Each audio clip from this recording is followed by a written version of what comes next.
Welcome to Car Shopping Questions and Answers. My mission, if you don't know me, is to show you how to pay less for every car you get. New cars, used cars, leases, it does not matter. I teach a simple seven-step formula, a simple seven-step formula for you to make sure you never overpay for a car. And the first step is going to be, we're going to make sure we decide whether we should be buying or leasing our next car. The question of buying or leasing your car is a question about how long you're going to keep it. The second thing we do is make sure any car we have right now, we have to get the most money we can for it. That is a big deal. You cannot focus on the car you're buying without focusing on maximizing the value of the car you have right now. If that car was worth 8, but somebody talked you into taking 6, you lost 2,000. So we call that an equity assessment. Then we do something called deal focused budgeting to make sure we know what a great deal should look like. Then we make sure the car we're looking for, we go test drive it. We make sure it's a great car, do some very simple 5-minute research on it on Google. Then we move into step 5, which is getting 5 offers on every car. And then we move into paperwork. Then we take delivery. 99% of that is done from home. And that's why everything we teach is called Cars from Home.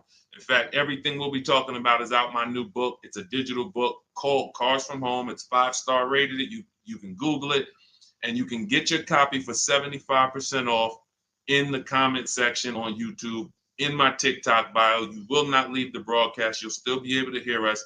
And in my Instagram bio and Facebook, we have a link for you to get your copy. So our first question comes from hold on one second. We'll get into our first question. Keep typing your questions, y'all. So Dolan's gonna pull them all in. I just got a message that we're having a little trouble with Facebook here. So our first question though is gonna be from Vanity on TikTok. She says she wants to lease. She wants to do it in her business name though. Okay, great question. We'll get to that in 10 seconds. Hang on one second. Okay, we're on the right page. Boom. Let me see. Got my internet connection. Thursday live. Let's go. While I'm doing this, you should be typing your questions. If you're looking for a new car, if you're looking for a used car, whatever you're looking for, Deshone, I don't even know what should I be looking for. You should be typing those questions to make sure that we can get them answered while we're on here. So let me just make sure. Live. Boom. All right, let's try Facebook again. Facebook might be giving us some trouble, but we don't like to leave anybody out. So let's go. Let's see if we go. All right, looks like Facebook is freezing. All right. I don't think we're going to be able to get around this right now. Broadcast failed. Okay, so we'll focus on YouTube. We'll focus on TikTok. And we'll focus on Instagram for now. We'll figure out Facebook later. Okay. So, and that's a good question. We'll talk about that 50,000 mile a year. That'll be the next question, Dolan. All right. So, Vanity, you want to lease. Let's talk about who leasing is for. Matter of fact, no, you already know you want to lease. So let's focus on what you talked about, want to put it in your business name. So I used to work for Mercedes. Some of you may know that. I used to work for Mercedes for 5 years. I worked for General Motors for 5 years. That's where I started my career. And then I went to Mercedes. I worked there for 5 years. Now, we had a lot of people getting cars in their business name, realtors, people who use the car for business. And then you had commercial leases. Then you had people who did like big business. They were putting cars in their business name and they needed commercial financing. General contractors, electricians, things of that nature. Most people, that's not going to be you. You're like the realtor. You are using your car and you're trying to see, well, can I put it in an LLC? Now, here's the problem that you need to make sure this is not you. We've never seen a day where anyone can come on and make a video, and if that video scratches the people's ear, if it's like, oh, that sounds like something I want to hear, then it could do well, and it could be totally wrong. So we have people telling people you can put cars in your business name. but the car is not going to be used for business. And here's the problem. When the IRS comes to audit you, they're not going to be around. So what you need to make sure of is if you are putting your car in your business name, you're actually using it for business. If you go and you get a couple hundred or a couple $1,000s a year in write-offs because the car is in your business name, and then you're audited and they ask you, well, what do you do with the car? And you tell them, well, I deliver cakes to my customers. I have a home business, but I deliver. Okay, great. Okay, that passes the test. Talk to your accountant. Talk to your accountant about this because I'm not an accountant. But if you are a teacher and you're buying a car in your business name and you have this LLC that you haven't really kind of decided what your business plan is, but yet you're writing off mileage or writing off payments or maintenance on your car, you have nothing to prove when they come and audit you.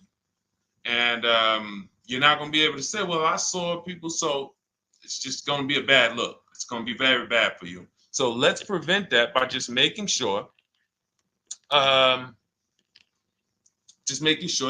if you're going to buy a car in your business name, you'll be using it for business. That's very simple. And if that's the case, then everything's easy. I didn't even know people were going to put the car in their business name until the deal was done. Most times, like, the realtors, the thing, people would just be like, okay, I'm going to put it in my LLC. Perfect. So what would happen is instead of a normal credit application, you do a business credit application and you be the personal guarantor. Now, some people may tell you, again, there's tons of videos out there. Oh, you can put a car in your business name. You don't have to guarantee it. I don't teach that stuff. I've dealt with people who had fleets of vehicles that could not get a car in their business name without personally guaranteeing it. They had 10, 15 cars. Now, after you get, they might have not known because there's people you don't need that much, but it's not just easy to do. Maybe there's one bank that does, but again, I don't teach that. So if somebody said to you, you can put your car in a business name, no problem, no signing, no personal liability, then I always say go learn from that person how to do that. What bank does it? What car can I buy to do that? But the majority of people you're going to see are putting cars in their business name because they're using it for their job or they have a company, and that's it. Buy your car, learn to get your car to pay the best price for it, and then when they ask, whose name are you putting it in? You're putting it in your LLC's name. Super simple. It's not a hard thing to do. It's really based on your credit, but let me tell you something very important. I learned this the hard way. When I worked for Mercedes-Benz, I had a guy who came in, he bought an S550 from me. And he said, putting in his business name, all good. Now we get to the point where he calls me maybe a couple weeks after, and he says, hey, did the finance manager put the car in my business name? I said, yeah, absolutely. He said, it's still showing on my personal credit. I said, really? Because the whole point of putting the car in the business name is if you have two cars in the business name, the income from the business should be making sure that those $1,000 in car payments don't come off your debt to income. Don't come from your when you go and apply for new credit. If they see, wait, you got all these car payments, we're not giving you any more credit. That's the purpose, is they should not show because they're under the business. But there are certain banks, and in 2019, Mercedes-Benz Financial was one of them, who even if you put the car in your business name, they're showing it on your credit report. And again, that wasn't a happy day for me, but the finance manager didn't know either. So it wasn't even like, it was like, so I've been telling everybody since then, if your goal is to put your car in your business name so it doesn't show on your personal credit, make sure you talk to a finance manager that works in that brand and you make sure that it is not going to show, because sometimes it does. Great question. Go ahead, Dolan. I see we got a lot more questions coming in, so let's keep it moving. What's going on, Alex Rios? Good to see you, bro. Yeah, good to see you. Vicky, good to see you, Anthony Lewis. This is from TikTok. What's the best way to buy a Tesla? So you can't negotiate a price on a new Tesla. It's one price. You're going to order the vehicle. You don't have to worry about overpaying for the vehicle. Here's what you do need to concern yourself with.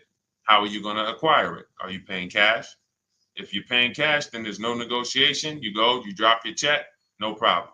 If you're leasing it, you need to make sure that you're not overpaying for the lease. We have something we could see. All right, let's get into the meat and potatoes of paying less than everyone and making sure we don't actually overpay for anything. We have something, the 1% lease rule has been around forever.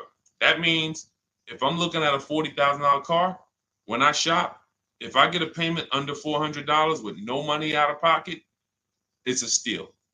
In my book, I call that the steal. We have 3 different types of lease outcomes. The steal is 1% or less. The deal is between 1% and 1.5. Time to chill is over 1.5. So, because I saw these people signing terrible lease deals. If you look at your payment, divide it into the MSRP, take your down payment out of it. You got to put your down payment back into, you got to do some math to say, all right, what would it have been if I didn't put that 3,000 down, that 5,000 down, and you just do like a sign and drive? If you divide that payment into the MSRP and it's over 1.5%, there's no value there for 12,000 miles per year. We adjusted. We got 15,000. Jen just got it.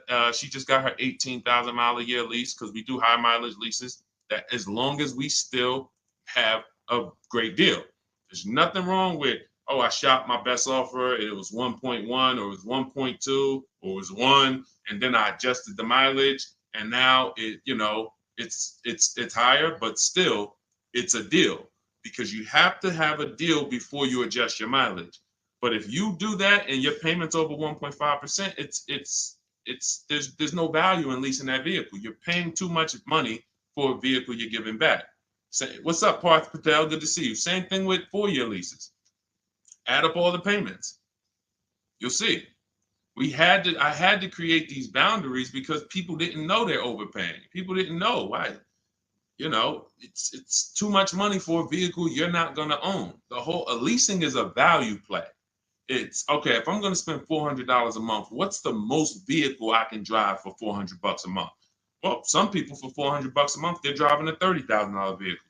Some people for $400 a month, they're driving a $40,000 vehicle. Some people for $400, they're driving a $50,000 vehicle. There are people who, the better lease value you get, the more value you have. It's just, leasing is a value play. So when you add up all these payments, that's what you need. So that's what you need to concern yourself with if you're going to lease the Tesla. And if you're going to finance it, then you need to make sure that you are doing what we call the bank bidding war. I teach this in my book. If you want a copy of my book, you won't pay the $97 price. We have a book launch offer. It's 75% off. You can get your copy in the comment section on TikTok, on YouTube, or in my TikTok bios, or in my Instagram bio. It'll be in your inbox in literally 2 seconds. In fact, as soon as you pay, on that thank you page, you get 2 very important things. One is the link to open the book. I also email you a copy. And then I tell you, screenshot that page so that you can have the support email. I also have the support email for my team on the screen here on YouTube. This is only for book deliveries. Do not write us with questions. We have, this is how we help people. We have our boundaries of how we help people. I don't take questions from email. That is to make sure you get your book, just in case you type your email wrong. But in there, I teach something called the bank bidding war. So the bank bidding war is when we make banks and lenders compete for our loan. Rates are high right now. Even when rates are low, though, you should be making, you know how many banks and credit unions want to compete for your loan, but you're not giving them a chance? What's up, Jakara? You're not giving them a chance? There's tons of banks around us, online banks, credit unions, and you're just only going to Navy Federal, or you're just only going to the dealership. If you save 1 point on it, if you buy that Tesla and you save 1 point on your interest rate, that could be over $1,000. If you overpay, depending on your loan, if you're going like $50,000, 2 points could be $3,000, $4,000. So we take, in order for you to get a great deal, remember this, and then we'll pull up the next question. In order for you to get a great deal, I'm gonna make this very simple for you. You have to know that there are 3 transactions to every car deal. Not every, but if you have a car to replace, when you trade a car to a dealership, that's 1 transaction. That's why there are companies out here that want to buy cars. They don't even sell cars. They just want to buy them. They're wholesalers, and then we have companies that want to buy cars. They don't care if you buy a car from them. They just, hey, can we buy your old car? That's one transaction. Then there are banks who want to lend to you. They don't sell cars. Hey, if we could just, can we just get in on your loan? Will you give us a chance to? That's another transaction. And then buying your car from someone, that's a third transaction. So in order for you, so when you say, all right, I need to make sure I guarantee I got the best deal, then you need to start doing what we do, which is understand there's 3 transactions and bid each one out. You can't negotiate your way to a great deal, but you can bid your way to a great deal. We get tons of bids when we're selling our cars. People who come, look at our car, looks great. They go to the accounting department, write a check. Here you go. Enjoy. Then we bid out our bank, our loan. Hey, and they allow you to do this. The dealers don't want you to know this. The banks don't even want you to know this. The banks really don't want you to know this. They allow you to bid out your loan. You can have 15, 20 lenders within a certain period of time. We do it. It takes us 2 days. Once you get your car, you can have multiple lenders access your credit and give you loan offers. Multiple lenders. That doesn't mean you go to dealership to dealership to dealership and let them all run your credit. That's not rate shopping. That's car shopping. That when they look at your credit report, they're like, okay, this person's going to every dealership they can and just letting everybody run their credit. That'll drop your credit. But finding a car, locking it up, in your case, it's going to be a Tesla, if that's where you go, and then coming home and saying, okay, now let me let Chase run this. Now let me let community credit unions get a shot at it. Now let me let Navy Federal. And hey, now let me let Lightstream. And I have resources I recommend in my bank. In my book. No one pays me. None of these companies pay me. I hold myself to being a journalist in the purest sense. No one's paying me to get mentioned. This is who we use. This is who I use. So we have to know who these companies are and give them a shot at our business. And then we see, then the dealer might have 13 more banks. Then some people would say, oh, I don't let dealers run my credit. Well, you don't realize something.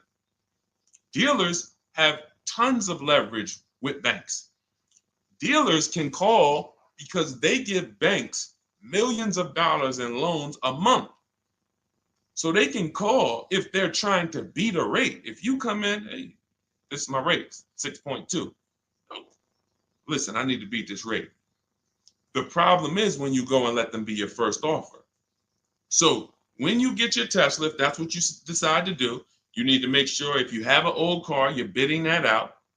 CarMax, Driveway, Carvana, Kelly's Blue Book Instant Cash Offer, AutoNation, and Car Gurus, 6 offers in 20 minutes. Competing offers. CarMax, I'm going to say that again. Listen, everybody who's been on the stream, again, if this is your first time here, type the number 1. But even if you go credit union, see, understand, somebody said go credit union. If you're not making people compete, you can't. If you came out your credit union and you said, all right, I just got a loan here. If I said, hey, bet me $1,000 you couldn't get a better rate, would you take the bet? Probably not. Because you only let one person have a shot at your business. You don't know if this other credit union could have beat that. You don't know if Chase Manhattan could have beat that. You don't know if you did. There's 20 people that want to do business. So just to go in and say, all right, well, that's the credit union, I'm going to go with them. If they win the bid, then they got the business. But welcome to the first time people. What we do here is we bid. And you're going to learn that that's the easiest thing in the world. That's why car shopping from us. Look at people like Tote, BMW, $54,000 BMW, $690 a month, 1.26. She did it from home. Did it from home. Ended up saving $8,500 off, including the rebate. $8,500. Look, Benita, during the pandemic, I would love to honestly get someone on here who leased a Kia Telluride during the pandemic. I would love to see if your paperwork, if you did a no money down deal, I guarantee you're paying $800 a month, 700, 800, potentially 900 a month. Bonita got hers for 600 a month. Look, I always keep hers because some of you say, Deshone, when is the market going to get better? We've been making below market deals when there was blood in the street. That's it. As long as you know how to make people bid, you're going to get below market deals no matter what the market does. That's what, type a light bulb or type dollar signs if that clicks. The market wants you at the mercy of it. The market wants you thinking, well, all right, I think I'm gonna go in, Labor Day. All right, I know the holidays are coming up. That's marketing. They want showrooms full of people coming in thinking there's better deals this day, but there's not better deals. There's more competition for you. You have less room to negotiate when it's full, because the car sales people, when you start asking for too much money off, they're going to just escort you out because there's going to be a line of people behind you. Listen, Mr. Jones, hey, I'd love to do business with you, but we got people walking out the showroom. It's it's a busy day. We don't have enough salespeople. This is the best offer. It's less leverage when you go in there on a weekend. It's less leverage when you go in and the place is full. It's all perception. They're ringing bells. Ding, ding, ding, ding, ding, ding. You're like, okay, everybody's buying a car. I don't want to leave here without a car. That all works against you. That's why it's not about the market. It's about you understanding that I can get great deals today when I learn to make people bid while I sit at home. And that's what I want you to get in my book, Cars from Home. It's a digital book. The reason it's a digital book is because I updated Vroom went out of business earlier this year. Had to update the book. Had I mailed you a copy of that would be irrelevant. But as soon as something happens, we go into the master file, update it. You got the new book. Vroom's gone, and you never even knew Vroom was there if you just got it. That's the whole point. Now you can get your copy. You can pull up the next question, Dolan. YouTube, I have a link for you. It's only good for 30 minutes, though. I'm not putting the welcome offer out there indefinitely because I'm incentivizing you to take action. The book is normally $97, worth every dime and more. That book is going to be one of the most valuable books to your bank account you ever bought. But as part of our welcome offer, you can get it for $97. You can get it for 75% off in my TikTok bio, in my Instagram bio. Go there now, get your copy, come back to the stream. Make sure you save the thank you page because that's where your book is. I'll email you a copy as well. And that's where the support email is, just in case you look in 10 minutes and that book's not there. It's usually because there's a typo in your email, but you'll have the support email so my team can get it for you. Okay, go ahead, Dolan. Shoot the next question up, brother. Okay. And could everybody who's enjoying the broadcast share this with one person? I appreciate you. Gail from YouTube, how are you? Should age be a factor if you lease or finance? That's a great question. Oh, she's 70 years young. No, it's only a matter of how many years you're keeping the car. I'll give you an example. Felicia came in she started working with us, pandemic. I might have a picture of her BMW she got. She never thought she could afford a BMW because who knows how every $5,000 on a car loan is about how much per month.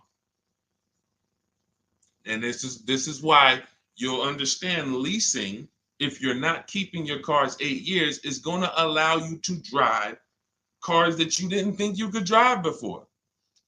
I had 4 Infinities that I leased. Before I bought this Infinity truck, I had 4 that I leased.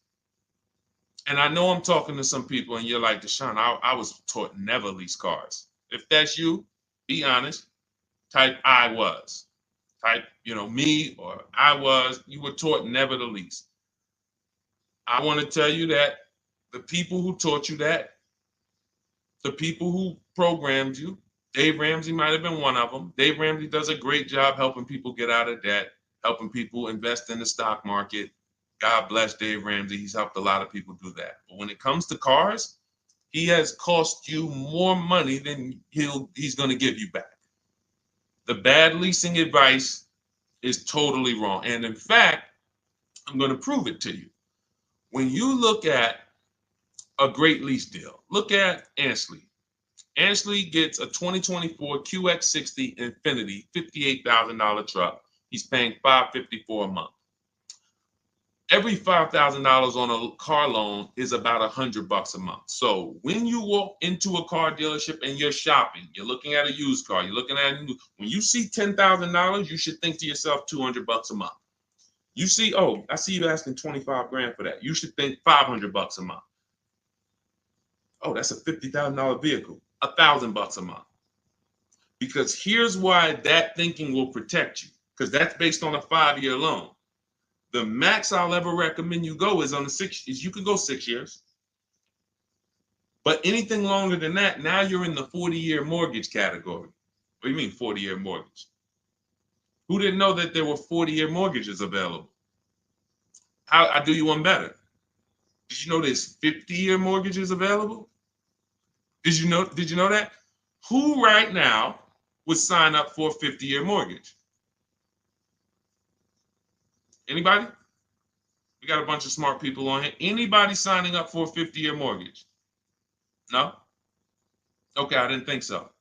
So when you go in and you see $1,000 car and you say, all right, every 5,000 is $100 a month. That's gonna cost me about $1,000. If you go in there like a lot of people do, and this is again, look, I gotta break the bad news to you.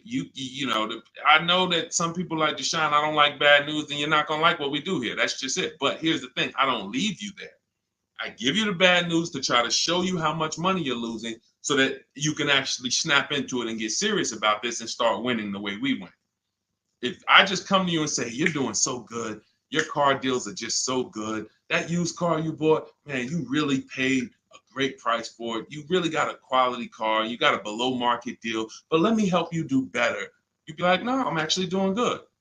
I have to come to you and let you know that if you don't know the new price of the used car you bought, you don't know how much it was when it was new. How do you know how much discount you saving? All of these things that is like bad news first, that's what we got to do. So when you say if you don't know that every 5,000 is $100 a month, here's what you do. You go into the dealership and you say, all right, you look at the same $50,000 car that should register at about 1,000, and you say something like this. Could you get that to like 700, something like that? Okay, how much money could you put down? I could probably put down like 10. Okay, even if you put down 10. Now that should, in your mind, if you went from that 50,000 to 40, you should be like, okay, well, even if I put 10 down, I'm still going to be around 800. But here's what they're going to do. They're going to put you into a loan that's so long, you're not going to even realize it. And I've had people come to me with cars and they're like, D, man, I think I'm ready to switch this car, man, but the dealer telling me I can't get out of it. I said, all right, how much you paying? All right, payment's not too bad. All right, you know how many years, how long is the loan? Oh man, I ain't even asked. Okay. You already telling me where we're going. This is gonna be bad. Man, you in a 96-month loan. You in an 84-month loan. That's what not having these things in mind becomes. So going back to Ashley here, if he walked in to get that same 2024 Infinity that he just leased for $554 a month with, look, first month's down, first month payment, he gave him $554, drove off in an almost $60,000 car. That would be $1,200 a month almost. $1,200 a month. I told you, 4 leases I had. Just Infinities. I had a G62 and then I had a Jeep Grand Cherokee as well. But 4 Infinity leases, these were $40,000 cars I was driving for under $400 a month. Cars that would normally cost, cars that people are out here paying $700, $800, $900 a month for. Because they believe the never lease a car lie. They believe, oh, leasing is renting. Okay, well, I'll be renting for 3 years and then I'm gonna go and switch it up, do something else, keep all this money in my household. You go ahead and do that. Oh man, the car broke down. Man, yeah, man, it's 5 years old. Now, oh, you don't have a warranty? Nah, the warranty just expired. All right, man, listen. You go ahead and do that. That's why I say to people who you believe they owe you money. Just learning about deal structure, you'll be like, that's why I tell you, you can't get a great deal if you should have leased what you bought. So, Gail, to answer your question, no, has nothing to do with age, has everything to do with you asking the first question in my book, the most important question, which is, how many years am I going to keep this next car? That's the question you ask yourself. If y'all are enjoying what you're seeing on TikTok, could y'all keep tapping the screen, run those likes up? Can we get those likes over 1,000, 2,000? Let's just run the likes up if you're enjoying what you're hearing. That's the issue. You always ask yourself, this is the question you ask yourself, all of you who are car shopping right now, how many years am I keeping the next vehicle? And if it's 8 or more, then you're going to shop for a below market purchase, new or used, depending on your budget. If it's less than 8, if you're like, I'm honest, man, I don't think I'm going to keep this thing 8 years. You should be shopping for a below market lease, and it's not even close. It's not even close. All right? Doesn't have anything to do with your age, Gail. Go ahead, Dolan, shoot the next one up. All right. Great questions today. Keep typing your questions, y'all. We'll get to as many as we can before the stream ends. All right. This one's from YouTube. I drive up to 50,000 miles a year for gig work. I would like to lease. Here's the problem. High mileage leases are a thing. So we get a chance to dispel a myth right now, which is, oh, that leasing, they limit you on mileage. You choose your mileage. Most vehicles will write you a lease contract up to 30,000 miles per year. And I learned this when I was a manager at Hyundai for 6 weeks. It was a rough dealership. It was on the highway. People were fighting in the back, drugs in the back. It was rough. So 6 weeks I was there, and then I was like, all right, this ain't for me. But in that time, I learned something that I had never learned before, being with GM and with Mercedes. Person comes in, they drop off their lease, and they're like, I go in, we got to get the mileage off the car. And I see it's like 72,000 miles on the car. And I said, wait a minute, hold on. You lease this? He said, yeah, I always lease, because every time I used to buy my cars, I come back 3 years, 4 years, I always had tons of negative equity. I had to write a big check or roll that over, which I know because this is what I was doing with my clients. Every single car, hey, you got like $8,000 negative equity. You got to roll that over. But once I saw how he was doing it, I said, wait, hold on. I looked at his contract. He was only paying like $175 more a month than the normal lease rate. Literally $175 more per month. He gets 25,000 miles a year. And I'm like, this is great. Because $175 per month more times 3 years is much less than if he brought that car back and had to write a $12,000 had $12,000 in negative equity, which a lot of you high mileage drivers continue to have. You have the worst negative equity more than anyone. Normal drivers who buy, but they should be leasing, they're going to have $5,000-10,000 in negative equity. High mileage drivers, you guys could have 10 to 15, 18,000 because you're depreciating the value of your cars. Your car's value is like this, but your loan is just moving very slow. So that's when I started telling people about high mileage leases. Now, I haven't, in your particular case, what I would probably recommend, I have 2 high mileage strategies in my book for short-term people. One is a high mileage lease. One is something I call two cars, one payment. 2 cars, one payment is I'm going to buy my first car, or you may own a car now, and you're going to pay that car off. So let's say I'm you and I'm putting 50,000 miles on the car. You should be, quite honestly, paying these cars off sooner than later. You shouldn't be taking 5- and 6-year loans like everyone else, because I would assume with you putting 50,000 miles a year on a vehicle, that vehicle is making you money. So what you're doing when you take a long loan is you're just pushing your losses to the back.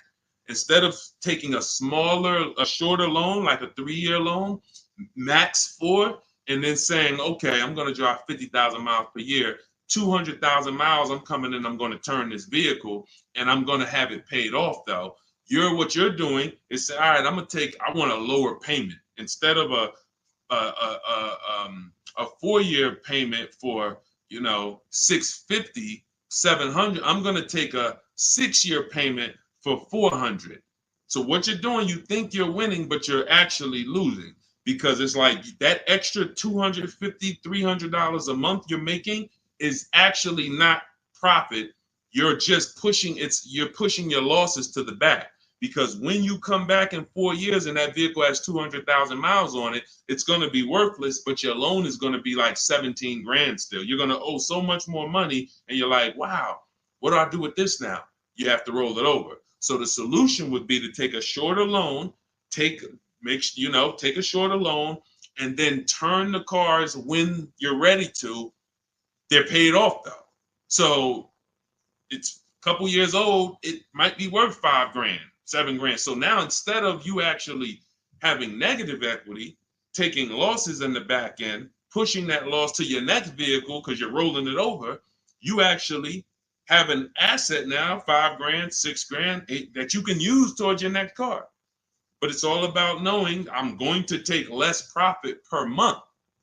I'm not going to take the most profit per month and think that I'm going to be able to do this. So now, if you say, if the 2 cars, 1 payment strategy is, you would actually pay off 1 car and then you lease a nice car. So you maybe lease, once my first car is paid off, it has 2, and that first car needs to be something that is known for going 300,000 miles. Literally, very, very important. That first car, you need to, it's Honda, Toyota, something that you can look at the records and say, yeah, these cars go 300,000. Because once you actually get that 300,000 on that car, you still may want to keep it because it's highway mileage. It's highway mileage. So I'm gonna have my car that I put my mileage on. I'll put maybe 25,000 on that Honda a year, or even 30,000, and then I'll have my lease that I lease for like 15,000 miles a year, or 20,000 miles a year. And then I got my nice car. I switch every 3 years, and I got my lease car. I got my mileage car to balance it out. That's 2 cars. You're always gonna have 1 payment. So that's really 2 strategies for you to consider: buying a car, taking out a short loan, switching the car every 4 years or so, and not leasing. Just literally run the miles up, make your money on it, come back, do it again. But do not buy these cars and put 5 and 6 and 7 year loans on them at all. That's what most people are doing, by the way. All right. Go ahead, Dolan. Great question. Great question. I love this stuff, man. I love this stuff. Kino, I see you. Armando Lara, if you're enjoying the stream, type $signs. If you're enjoying the stream, type $signs. $signs. I already know this stuff. I already know this stuff. I need you to know it. I need you paying, I need you confident in your deal. All right. TDA Tastemaker from Instagram. If I have a car in my possession, but I defaulted on my loan, but I still have the car, what's the best way to get my title? I don't know. You're not paying the loan, you defaulted on it, and you're trying to get the title. No way. There's no way. They're not going to release the title until it's paid off. Got to figure out a way to pay or sell. I don't even know. Can you sell it?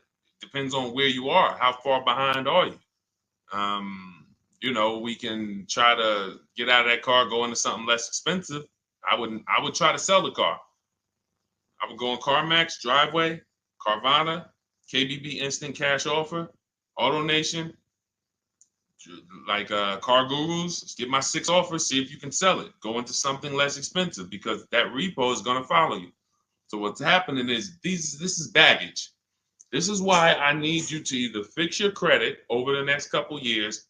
You can follow Shonda Martin. Y'all know I recommend her all the time. She's just like me, but she does credit. She'll get on, tons of hours of information. She helped me, just little tips she helped me. I went like another 50 points on my credit score, just stuff I didn't understand because I don't study credit. You know what I mean? I'm not an expert in credit. Even though credit involved, think about that. Credit is a big part of what I teach.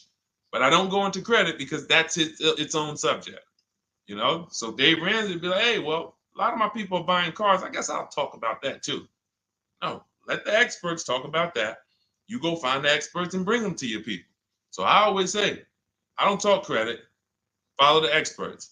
But when there's negative equity and bad credit affect your car deals.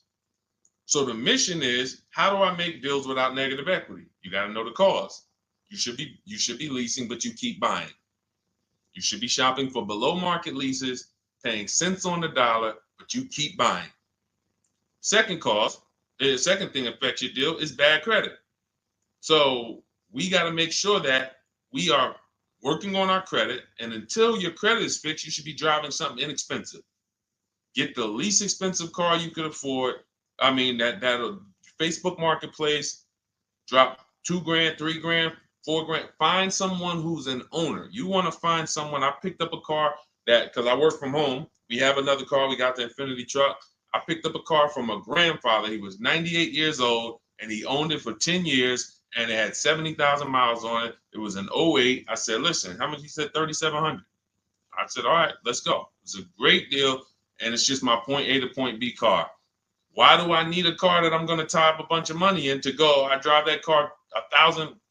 If I drive that car 100 miles a month, 200 miles a month, that's a lot.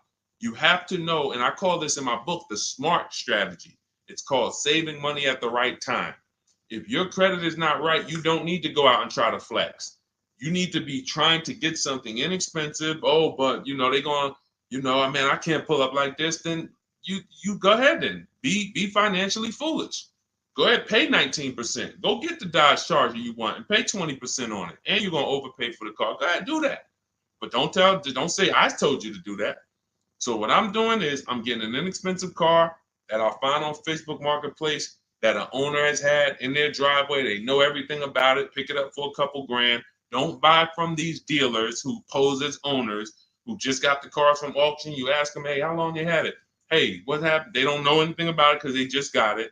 And I'm getting an inexpensive car until my credit is established. And what I would be doing is literally driving that car for 18 months or 2 years, getting my credit right, and then I'm going to lease something brand new. And be like, Dad, so you just went from that car to pulling up with something brand new? How you do that? I had a plan. That's how we do. So all of this, everything I'm teaching is out my new book. It's called Cars from Home, 7 Steps to Saving Time, Money, and Avoiding Dealerships. It's normally $97. You can Google it. It's 5-star rated. I think we have, how many ratings do we have now? I think we have, thank you to everyone who's reviewed the book, who's rated it. I appreciate it. 58 ratings. Appreciate it. You can read what people say about it. You can see how they've used it. You can see everything. So you won't pay the normal $97 price. If you go to my TikTok bio, as long as you get there before that timer hits 0. If you went to that page and that timer started clicking, once it's 0, it goes back to $97. You won't get the 75% off. So go back, get your book, and then you can come back to the stream. But make sure when you get your book, you save the thank you page so you can have the support email just in case your book doesn't hit, you usually type your email wrong, you type in too fast. We'll make sure you get it. And then on YouTube and Instagram, you go to my bio, get your copy. YouTube and Facebook, we have a comment for you in the link. We have a link for you in the comments. Next question, Dolan. Go ahead, man. This one from Instagram. I'm doing a regular lease. I need help. Can you explain the 1.2? Okay. Can you explain the 0.125 APR again? Should that be close to my monthly payment? Can you help? I'm trying my best, but they're trying my patience. So, first thing you're going to understand is the 1% rule. All right. When we go out to lease a car, in our deal focused budgeting step, this is something in our step 3 in my book. It's 7 steps. It's called deal focused budgeting. That means we are budgeting for what a deal should be, not for what we could spend.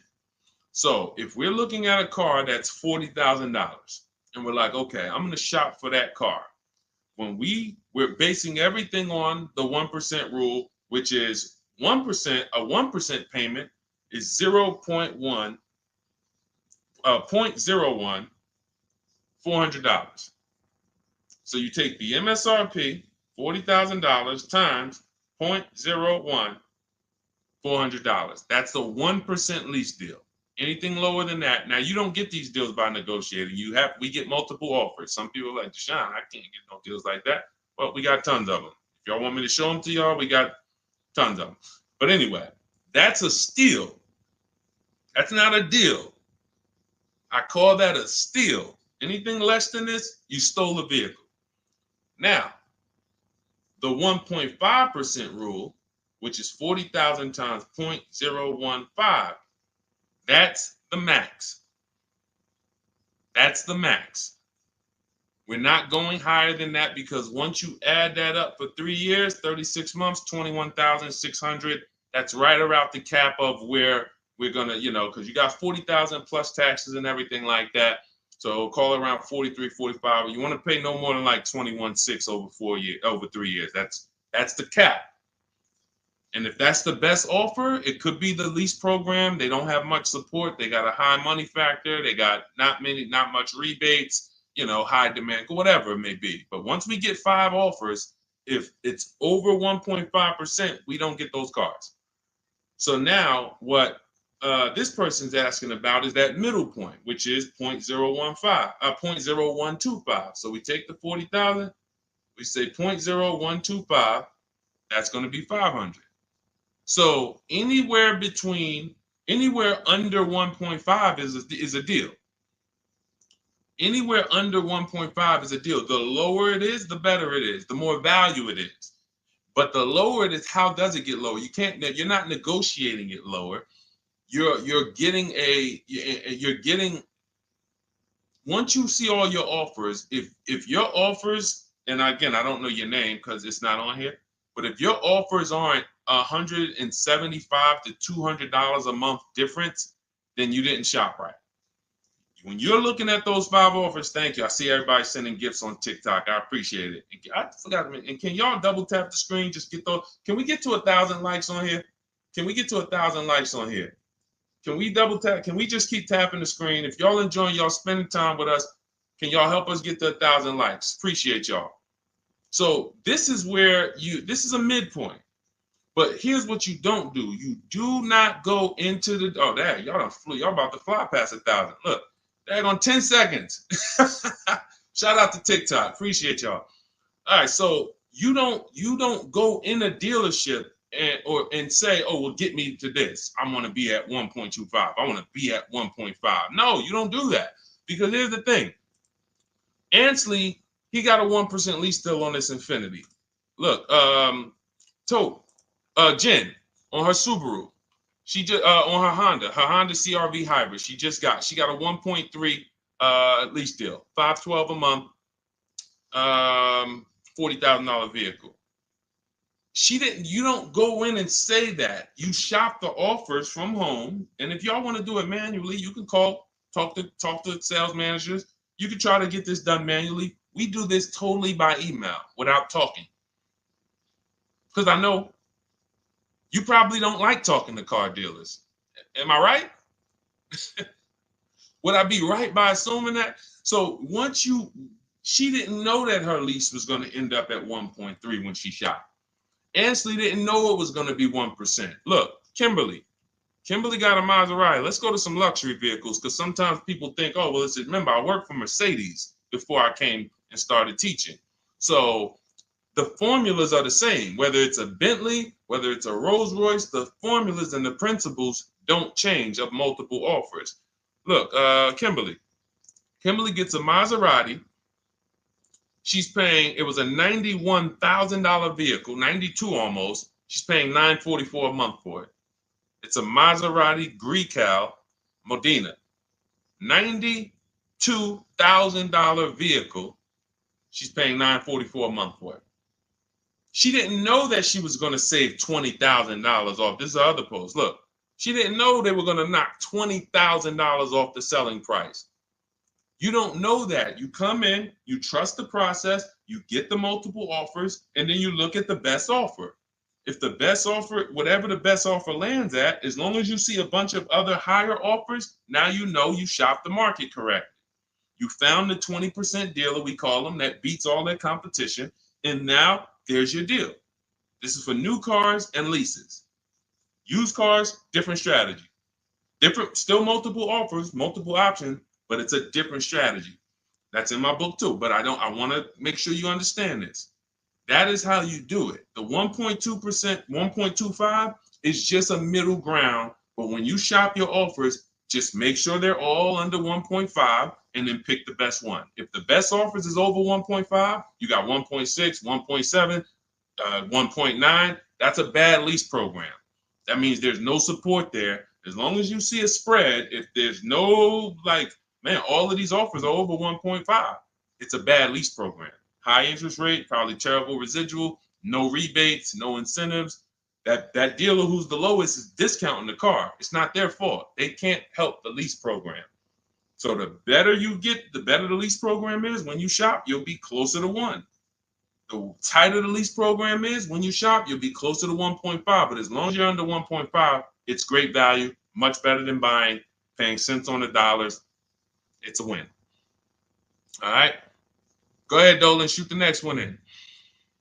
And I think y'all see, I have to answer these questions thoroughly. If y'all will want me to zip through them, let me know.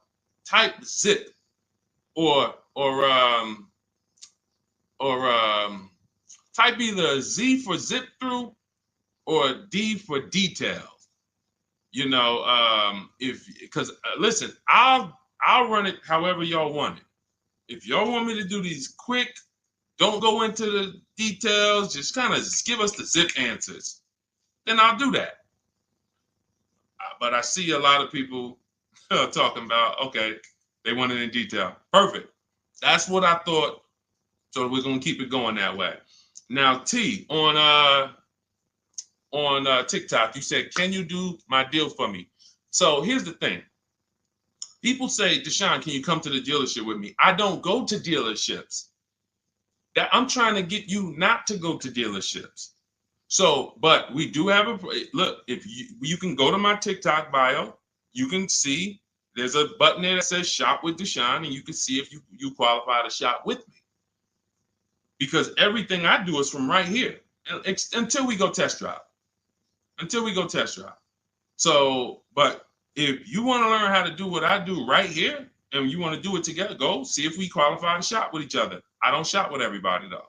I can't. So go there. That's a separate thing.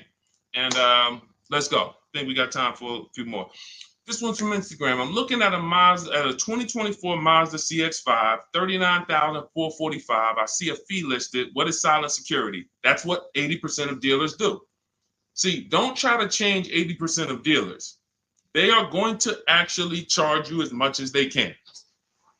When you negotiate with them, they're going to say, "This is my best price." They're not lying to you. That's their best price. That's not their competition's best price.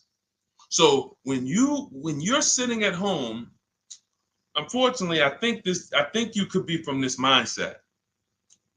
Deshone, aren't all the Mazda dealer prices the same? There are people who think that. There are people who think like, okay, it's like the Apple Store. Like Apple Store next to me, Apple Store in Santa Clara, California, Apple Store in here, it's gonna be, these are all the same price. I'm gonna just deal with who's closer. It's like McDonald's, right? Same price here, let's go to the closest McDonald's. Nope, it's totally different. These are competitors.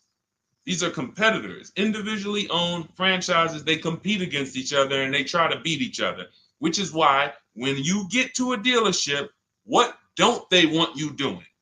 I want to give y'all some time to type this in. What don't they want you doing? Once you sit down in that seat, if they can get you to sit down in that seat, which we don't do. We never talk numbers in a dealership. We're there to test drive.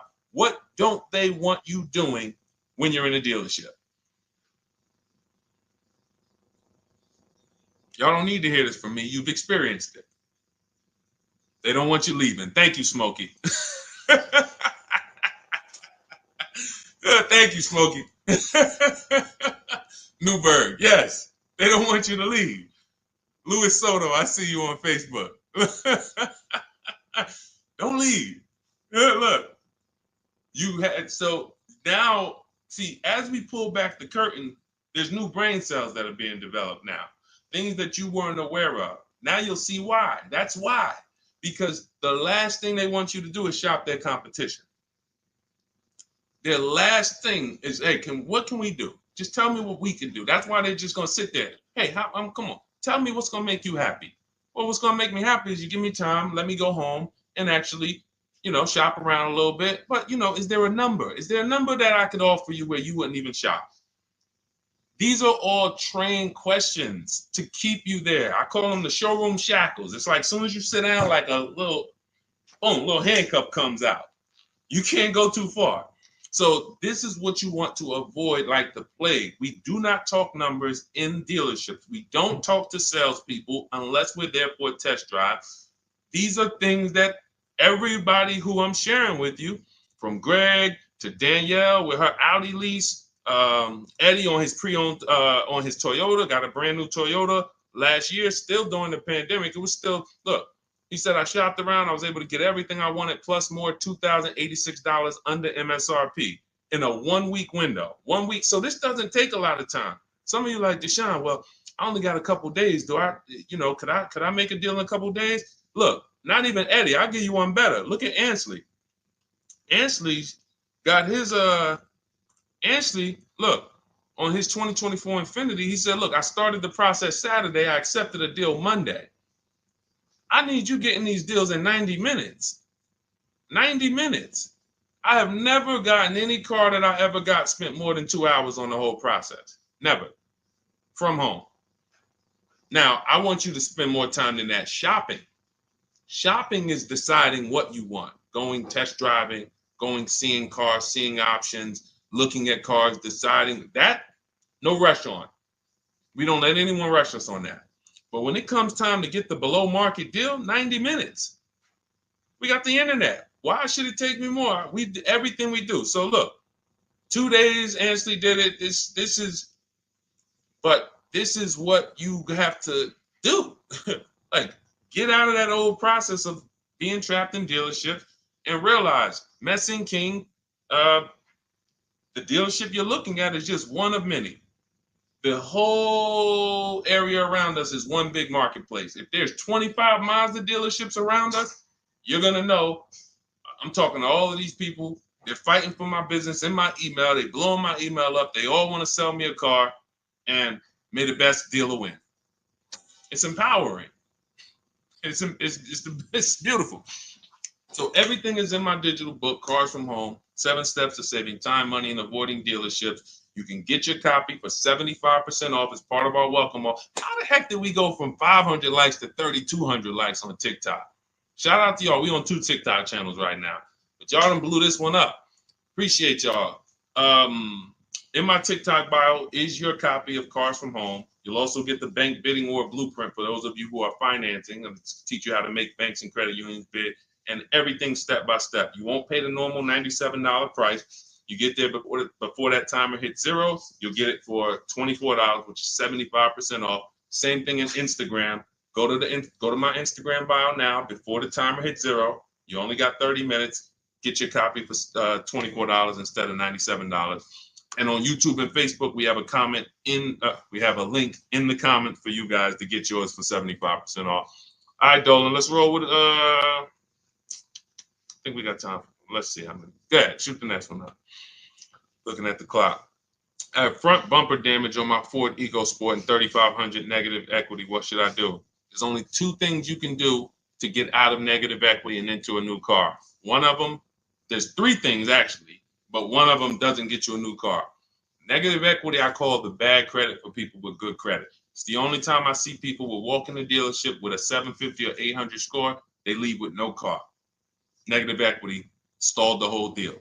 So what you want to do is you get your bids, Young King, you get your bids from these companies, CarMax. This will take you 20 minutes. This is step 2 in my book, the equity assessment. We need to know what the real equity is, what the real negative equity is, and we don't do that based on an algorithm typing in 2,000 this, and then in 5 seconds This says, oh, your vehicle's worth this. Now go fight for it. No, we get offers. So you're going to go to CarMax, Driveway, Carvana, Kelly Blue Book, Instant Cash Offer, Car Gurus, and Auto Nation. You get those 6 offers. Now, the best thing for you to do is to close the gap and pay the difference. So whatever your highest offer is, if you have the money, I will pay the difference, because none of those higher offers are going to be as good as no dealer is going to be able to get close to your highest offer over there. Now, a thing for you is if all your offers are under 10 grand, you can list that car on Facebook Marketplace. I would sell it privately if the offers are around 10. Once you get to like a $12,000 car on Facebook Marketplace, you're really limiting your options because people need loans. So not too many people can come in and stroke a check for 10, 12 grand. So your buying pool is going to be limited. But I would go that route, because if they come in and they pay you $2,000 more privately, now you might only have to come up with $1,000 or $1,500 to close the gap. I would prefer you to do that, because then you get to do a clean deal. You get to go shop for a car, or when you're shopping for your car, once you get it, you're selling your old car to this buyer, and your deal is clean. You don't have to roll any baggage over. Now, if you can't pay the difference, you now have to bring baggage over. And unfortunately, you have to do what we have a curse word here. We don't say it much. I don't like to use it. It's a curse word. It starts with a T. Does anybody know the word that we use? Something we don't do. We don't do. But you're going to have to do it if you can't pay the difference between the negative. Thank you, Ivan. Trade. Thank you. I love my people. Man, listen, man. I love the people who locked in. You could tell the people who just like, man, Deshone, listen, I hear you, bro. My money's important to me. I can't be out here on a stream with you and not be getting what you're saying. Like, my money means something to me. Correct. Trade. We don't trade, because again, you're not going to get the most you can get for your item trading it. You get the most doing what I told you to do over the last 90 seconds, which is putting it on the market, multiple offers, competing, blah, blah, blah, blah, blah. So if you have to trade, then what would happen is you would have to shop for your vehicle, get your best offer, and then once you get your best offer, you would have the used car manager look at your car and say, okay, we're going to roll that over. So, you know, if your best offer over here would have resulted in $3,500 in negative equity, when you get your best deal here, they're going to now, it's probably going to be $5 grand in negative equity, because they can't pay those prices that Carvana and Driveway and Auto Nation, they can't compete with that. So now here's what you also could do, which I hope you don't do. You can go into a dealership and just say, hey, can you trade me out of that into a new car? I want to lease or I want to buy something. And they'll pretend you won't even understand the numbers. They'll just be like, all right, what payment you want to be at? You won't understand how much negative equity you have. You won't even understand that. Yo, dad, y'all, how I end up with 6,000 negative equity from y'all? Oh, because you just let them merge the deal. You gave them 2 chances. So what we do is we shop for our new car, get our bids, or if we're looking at a used car, we use my multiple marketplace strategy in my book. We get our deal. We find our best used car. Once we lock it up, now we already know those prices. We know what our all-in price looks like, because whenever we get a price, we get it all in, taxes, everything in. And now it's like, all right, can you tell me how much you would pay me for my car? So now it's like, oh, okay. Now you can see, oh, it's 3,200 in negative equity. You need to see the numbers. You don't need to. I want you to see them so that no one can be pulling the wool over your eyes when it should have been 3,200 in negative equity, but they're going to turn it into 6 because you just came in and said, all right, y'all get me into a car. Just make the payment nice. So we always separate our transactions and bid them out, even if we have negative equity. That's not going to change. But in your particular case, if you have too much negative equity, you can't pay the difference. You lose the ability to bid out your car, which is a major part of what we do. We bid out our car so we can maximize that. If you can't pay the difference, you now have to trade, and one step of the bidding process you can't do, which is why I say stay out of negative equity. You should be going into a lease. It's no way. Only people who should be going from negative equity to another finance is if you had an emergency. which means like, okay, Deshone, I had a small car and my wife just had twins. Like, you know, I had a two-seater, I had a coupe. She's having twins. Now we need a bigger car. I was going to keep it 8 years. I was going to keep the car 8 years, pay it off, keep it, but now this doesn't work for me anymore.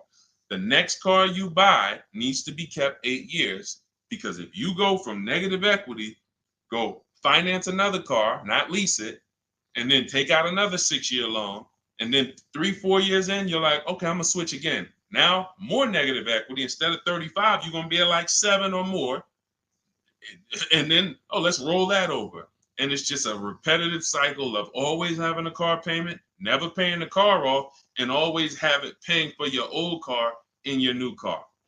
Negative equity, the devil to your car deals. The bad credit for people with good credit. Stay out of it. Learn the lease.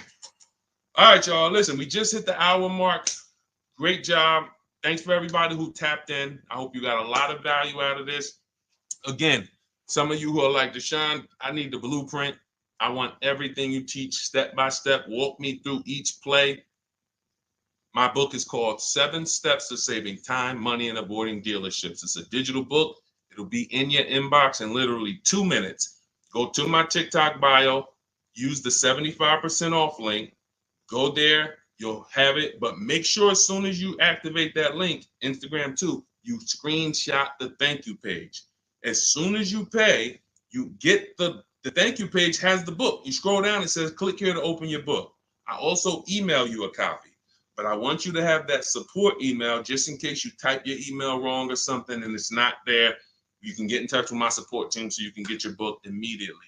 YouTube, we have a link for you, as well as Facebook in the comments. Use the 75% off link. You won't pay the $97 price. But again, if you missed it, and that you was like, Deshone, I went there and that countdown is 0. It's back up to $97. It was a 30-minute offer, and I've been saying that for the last hour I've been on here. So it's still worth it at $97. There's no one who's going to get that book, use it, and be like, Deshone, that wasn't worth $97. You'll be like, Deshone, this is, I got a bunch of books on here. I'm going to end with this. I got a bunch of books on here. I'm going to be honest with y'all. I can't tell you if any of these books are actually saving me thousands of dollars. A couple. I got some good ones. Don't get me wrong. This will be a book, when you look at all the books you ever got, this will be top 3, guaranteed. Where you said, this book saved me more money than any other book that I own. Top 3. That's Cars from Home. And that's the standard we hold it to. It's already 5-star rated. And if you use it already, please go to Goodreads and add to the ratings. We'd love to see it. All right. I'll see y'all on the next stream. It's always a pleasure. God bless you. Keep winning. And make sure you send me your success stories by email. I want to see your car deals. All right. God bless.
All right, we're live with car questions and answers right now. If you are car shopping, I want you to type a 1 in the comment. Right now, everyone's overpaying for cars. It is absolutely, it's crazy what I'm seeing right now. And as someone who spent 14 years in the car business, I cannot believe that people used to take car buying. People used to get okay deals. Back then, people weren't getting, hammered the way they're getting hammered now. But I see these deals. I get DMs all the time. People are sending me the prices they're paying, and I can't believe it, and I want to stop it. So what we'll be doing right now is making sure Anyone who's shopping for a car, I want you to start asking your question. We got our first question coming from TikTok. As you come in, share the broadcast with some, if you enjoy it, if you're enjoying what you're hearing as we talk over the next hour, tag someone in, because most likely one of the people that I'm talking about who's out here overpaying for cars is someone you know. So no, I guarantee you no one will ever be mad at you sharing my page with them. I don't tell jokes. I don't waste time. All we talk about is thousands of dollars and how to make sure you keep it in your pocket. This whole live will be sponsored by my new digital book. It's called Cars from Home, 7 Steps to Saving Time, Money, and Avoiding Dealerships. Everyone who types a 1 in the comment on Instagram and Facebook, I'm going to send you a link to get your copy at 75% off. Everyone on TikTok, you want your copy 75% off. It's an instant download. You go to my TikTok bio, you won't leave the broadcast. And everyone on YouTube, we have a comment pin for you so you can get your copy for 75% off. That's the blueprint. That's the guide. That's the step-by-step for leasing, purchasing, new cars, used cars, high mileage strategies, bad credit strategies, all step-by-step so that you can have the blueprint to make sure you're not one of these people out here that's overpaying. Okay, so first question came from Coral on TikTok. Will better incentives be coming out by December? You never know what incentives there are. People will lie to you about incentives. And in fact, when you walk into a dealership, if you ask them, do you have any incentives this month? What do you think they're going to say? Even if they don't have any, they're going to say yes. Because they're never going to say, no, we don't have any, come back next month. You'll never hear that. So how do we know what the real incentives are? And just so I can be clear, because I want to talk in a way for the most, even if we got high schoolers on here coming out of high school and want their first car, I want to talk in a way you can understand this. In fact, you might get this more than some of the adults who've been programmed a little harder because, you know, they've been doing the same thing for years. Incentives or rebates and low interest rates and anything the manufacturer puts on a car to help it sell more. So it could be a military rebate. It could be a conquest rebate. Conquest rebate is a rebate for a competitor's car you own. So if you're buying a Lincoln and you have a Jaguar, they might have a conquest rebate, a loyalty rebate, dealer cash, which is not a rebate. It's just literally cash that the dealers get to make deals with. It might be $1,000, $3,000 dealer cash. Federal rebates, we're seeing a lot of that with electric vehicles. There's no obligation for them to tell you about any of this stuff. If you go in there and you get a car and you didn't know any of this stuff existed, it's buyer beware. You lost. You don't get to sue anybody and say, wait, guys, I found out you guys had $7,000 in rebates you didn't tell me about. That's why it's our job to make sure we are getting the actual rebates. And how do we get it? We must shop multiple offers. Any car, and right now I'm talking to people. This is a new car and used. Some of the questions that we're going to get are going to be for new cars, leases. Some of them are going to be for used cars. This is a new car question. This is a lease question.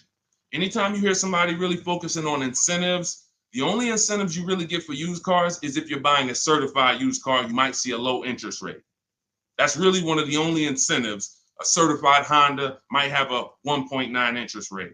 You're not going to see that. You're not going to see any rebates off a used car. But when it comes to new cars, oh my God, like I said, you could be $5,000, $10,000, $15,000 in rebates. In fact, Sean right here, check this out. Sean, who picked up his F-150 Lightning, I'm showing it on YouTube. So I know you guys on the other platforms can't see it, but on YouTube, Sean got an F-150 Lightning and the rebates totaled $15,500. When I worked for Mercedes, I sold a Maybach. It's actually called Maybach, but you know, most of you guys probably know it as Maybach. It had a $20,000 rebate on it. So if you come in there, somebody asked yesterday, we were live streaming, right? And the guy's like, how do I get them the invoice price? Invoice price, that's 2004 internet stuff.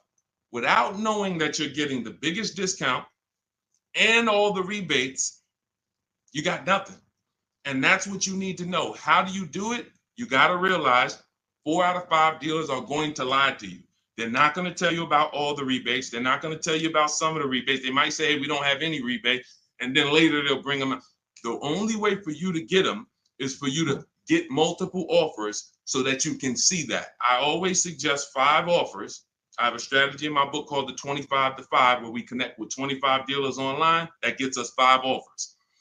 If you want to do it manually, you can pick up the phone, you can call, only ask for sales managers. Do not deal with salesmen if you are going to do this, because then you're going to be, I'm telling you, I spent 14 years in this business. Only if you're going to do it my way, you'll do it only by internet, no talking. If you're not getting the book, if you don't have my book, then you say, all right, I'm going to do it the manual way. Call, only speak to sales managers, or your life is going to be hell trying to get these offers.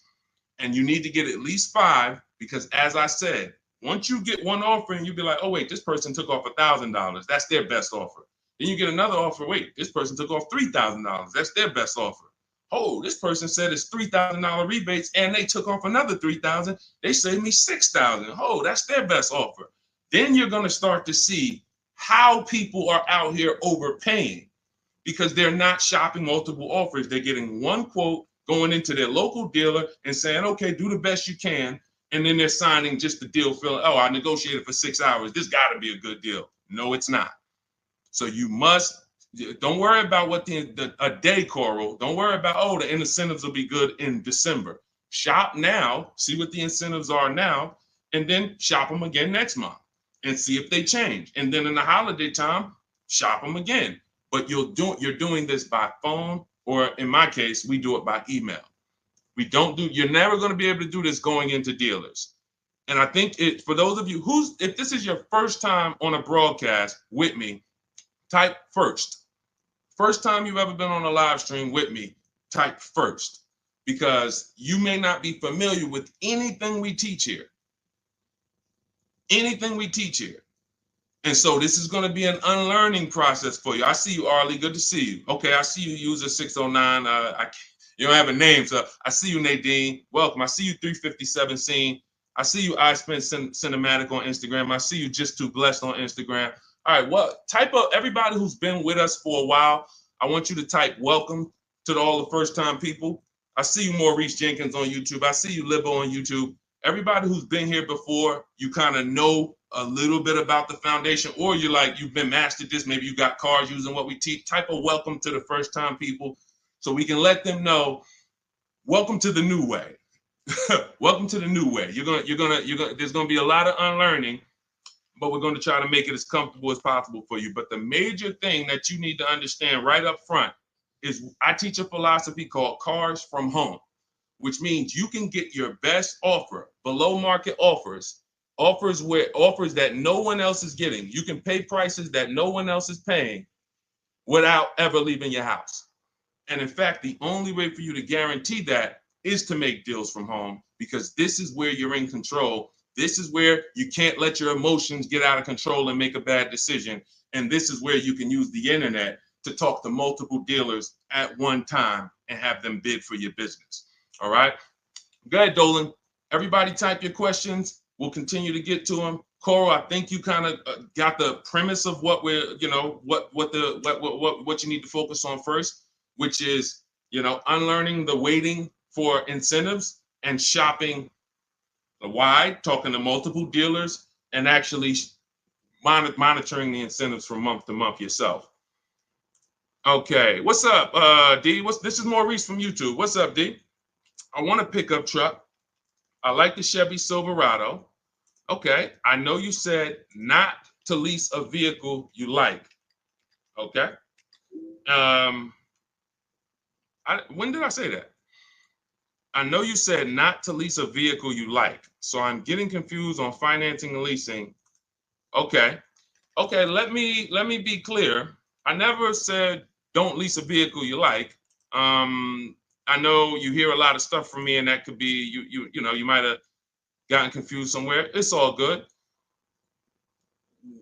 Here's how who's ready to finally put the leasing versus buying to bed forever.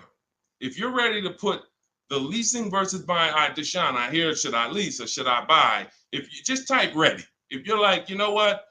I hear videos from you, Deshone. I hear people from, I never used to hear videos about leasing 3 years ago. Now all of a sudden everyone's talking about, hey, you should be considering leasing, ready to consider leasing.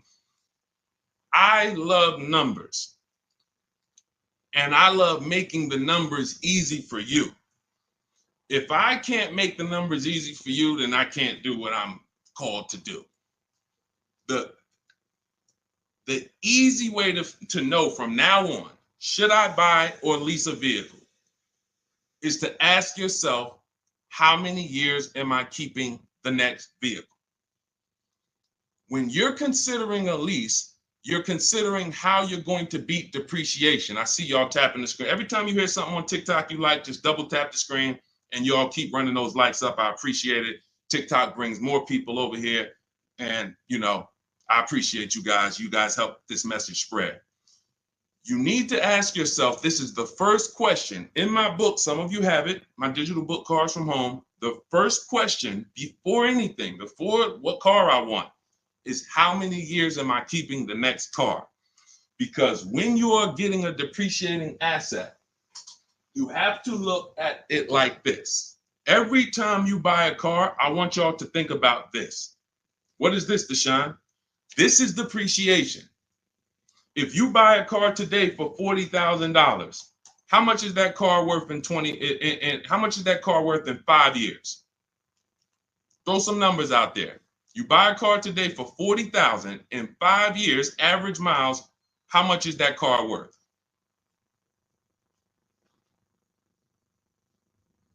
How much is that car worth?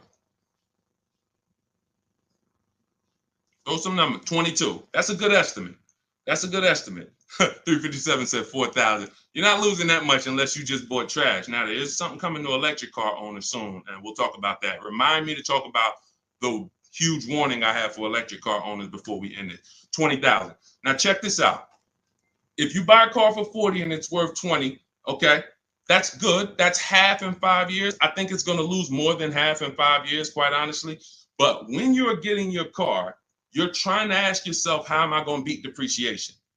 How am I going to prevent having something that I tie up money in for 5 years and that money is just losing value every time? Now, the way you beat depreciation is to keep the car a long time. Who has a car outside right now that they've had it more than 8 years? Type me. You know, if you have that car more than 10 years or 8 years, 10 years, you're not worried about what it's worth. It's going to be worth the same next year, about the same next year as it is today. That means you beat the depreciation. That means your depreciation is no longer like this. It looks like this. Today, your car is worth $8,000. Next year, your car will be worth $7,500. You're not losing that much value. Now, if that's not you, Deshone, I don't keep a car that long. 8 years, are you kidding me? No way I'm keeping a car that long. You should be shopping for a lease. Because when you get a below market lease, let me show you what a below market lease looks like and why there's no comparison to a below market lease versus a person who's buying. I'll take a random deal. Let's take Rosalie's deal. Rosalie she just got an Infiniti. I'm showing it on YouTube. Y'all can't see it, but I'll spell it out for you. She just got a $60,000 Infiniti truck. She's paying $592 a month, no money down. She gave him $592, drove off. Now, she got that price by getting multiple offers like I teach. You're not going to walk into a dealer and get that price. She contacted dealers online, had multiple dealers submit offers. The best dealer came in at $592 for a $60,000 vehicle. That's what we consider a 1% lease or less. Major value is the 1% lease rule has been around for a long time. $592 a month for a $60,000 vehicle.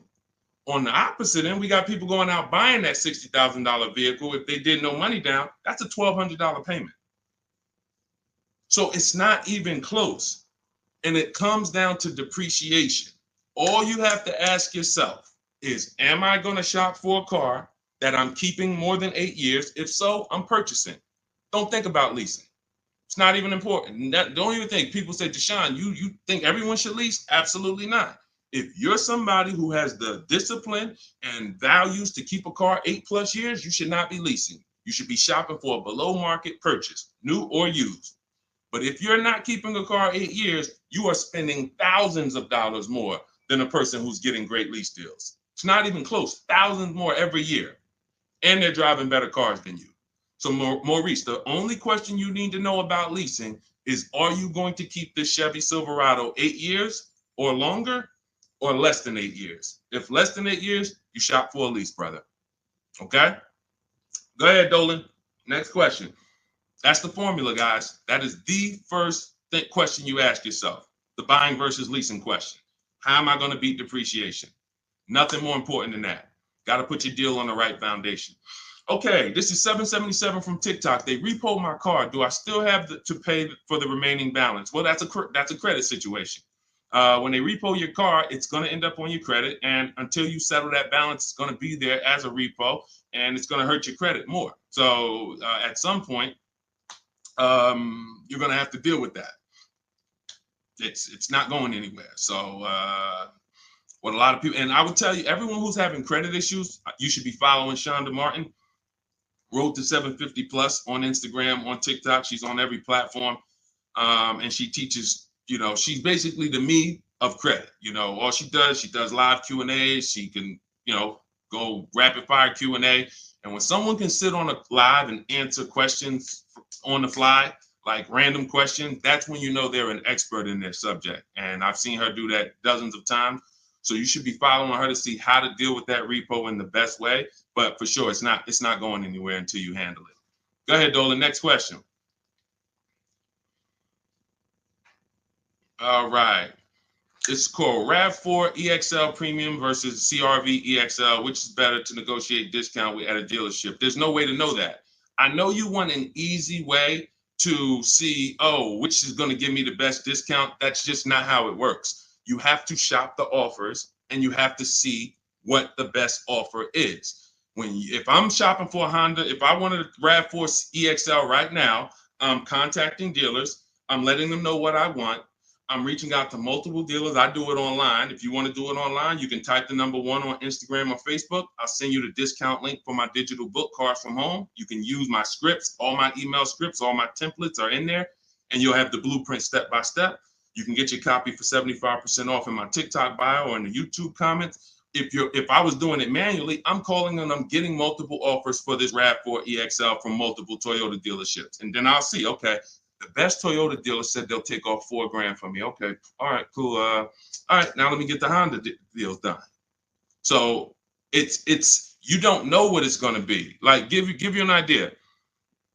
This person, Kimberly here on her Maserati, she got a Maserati. She saved $20,000 off the price. I got the comment here. I got her post here that she posted with the details of her deal. $20,000 she saved on the price. She didn't know that she was going to save $20,000 on the Maserati. There's no way to know. You have to shop the offers, and this is why you can't feel for the bottom. You can't hope, I think we're at the bottom. I think this looks like it's good. No, you don't know that. You don't know how. You don't know. You just don't know. I know you're looking for an easy way to do it where you press a button, and it tells you this dealer here, this Honda dealer in Madison, New Jersey, is going to sell the Honda at the lowest price and give all the rebates. That'd be cool. It's not going to happen because no one dealer is going to always be the best anyway, or they'll be out of business. If you beat your competition every single time on every car, you're not making any money. You'll be out of business. So at the particular time you want to shop, the mission is to find the dealer who is going to sell you the car at the lowest price, because every one of them is different. So that's what I would do. And if you use my way, you do it quick. When you're using online tools, you can do it quick. Look, Ansley got a car. He said right here, he got his what did Ansley get? He got an Infinity truck. He got a 2024 QX. He said, I started the process Saturday. I accepted a deal Monday. Got the car delivered on Thursday. One weekend. Started the process connecting with dealers on Saturday. Had offers coming in, accepted an offer on Monday. He got a 1% lease deal, $554 a month on a $58,000 vehicle. You can do this on new cars. You can do this on used cars. You have the internet as at your disposal. You just don't know how to use it. And you have people you have two departments in car dealers. You have what I call the sales floor. That's who I used to work with, the sales floor. Then you have the internet sales department. The internet sales department is to try not to give you a price and to make people who are trying to shop online get frustrated so they eventually come in. That's the goal of the internet department. And you have to know that the reason why it's hard for you to get quotes online is because you don't know what to give a dealer to get quotes. You don't know. You got to give them your zip code so they can work the tax. You don't know. They need to know what vehicles are in your household. You're getting defensive. Hey, why are they asking me for this? Well, it's because they need this stuff. That's why in my templates, I give you this stuff. They need to know what cars are in your household. They need to know when your deadline is. They need to know what your zip code is. They need to know what credit they should assume. These are the things this is why, Deshone, I tried shopping online, but it was so hard. I know, because you don't know how to do it. And if you admit you don't know how to do it, then we can help. But without unlearning, without saying, you know what, I need to unlearn this stuff that I was taught, you're just going to keep repeating that. So that's why I'm bringing you this and showing you people who are just like you.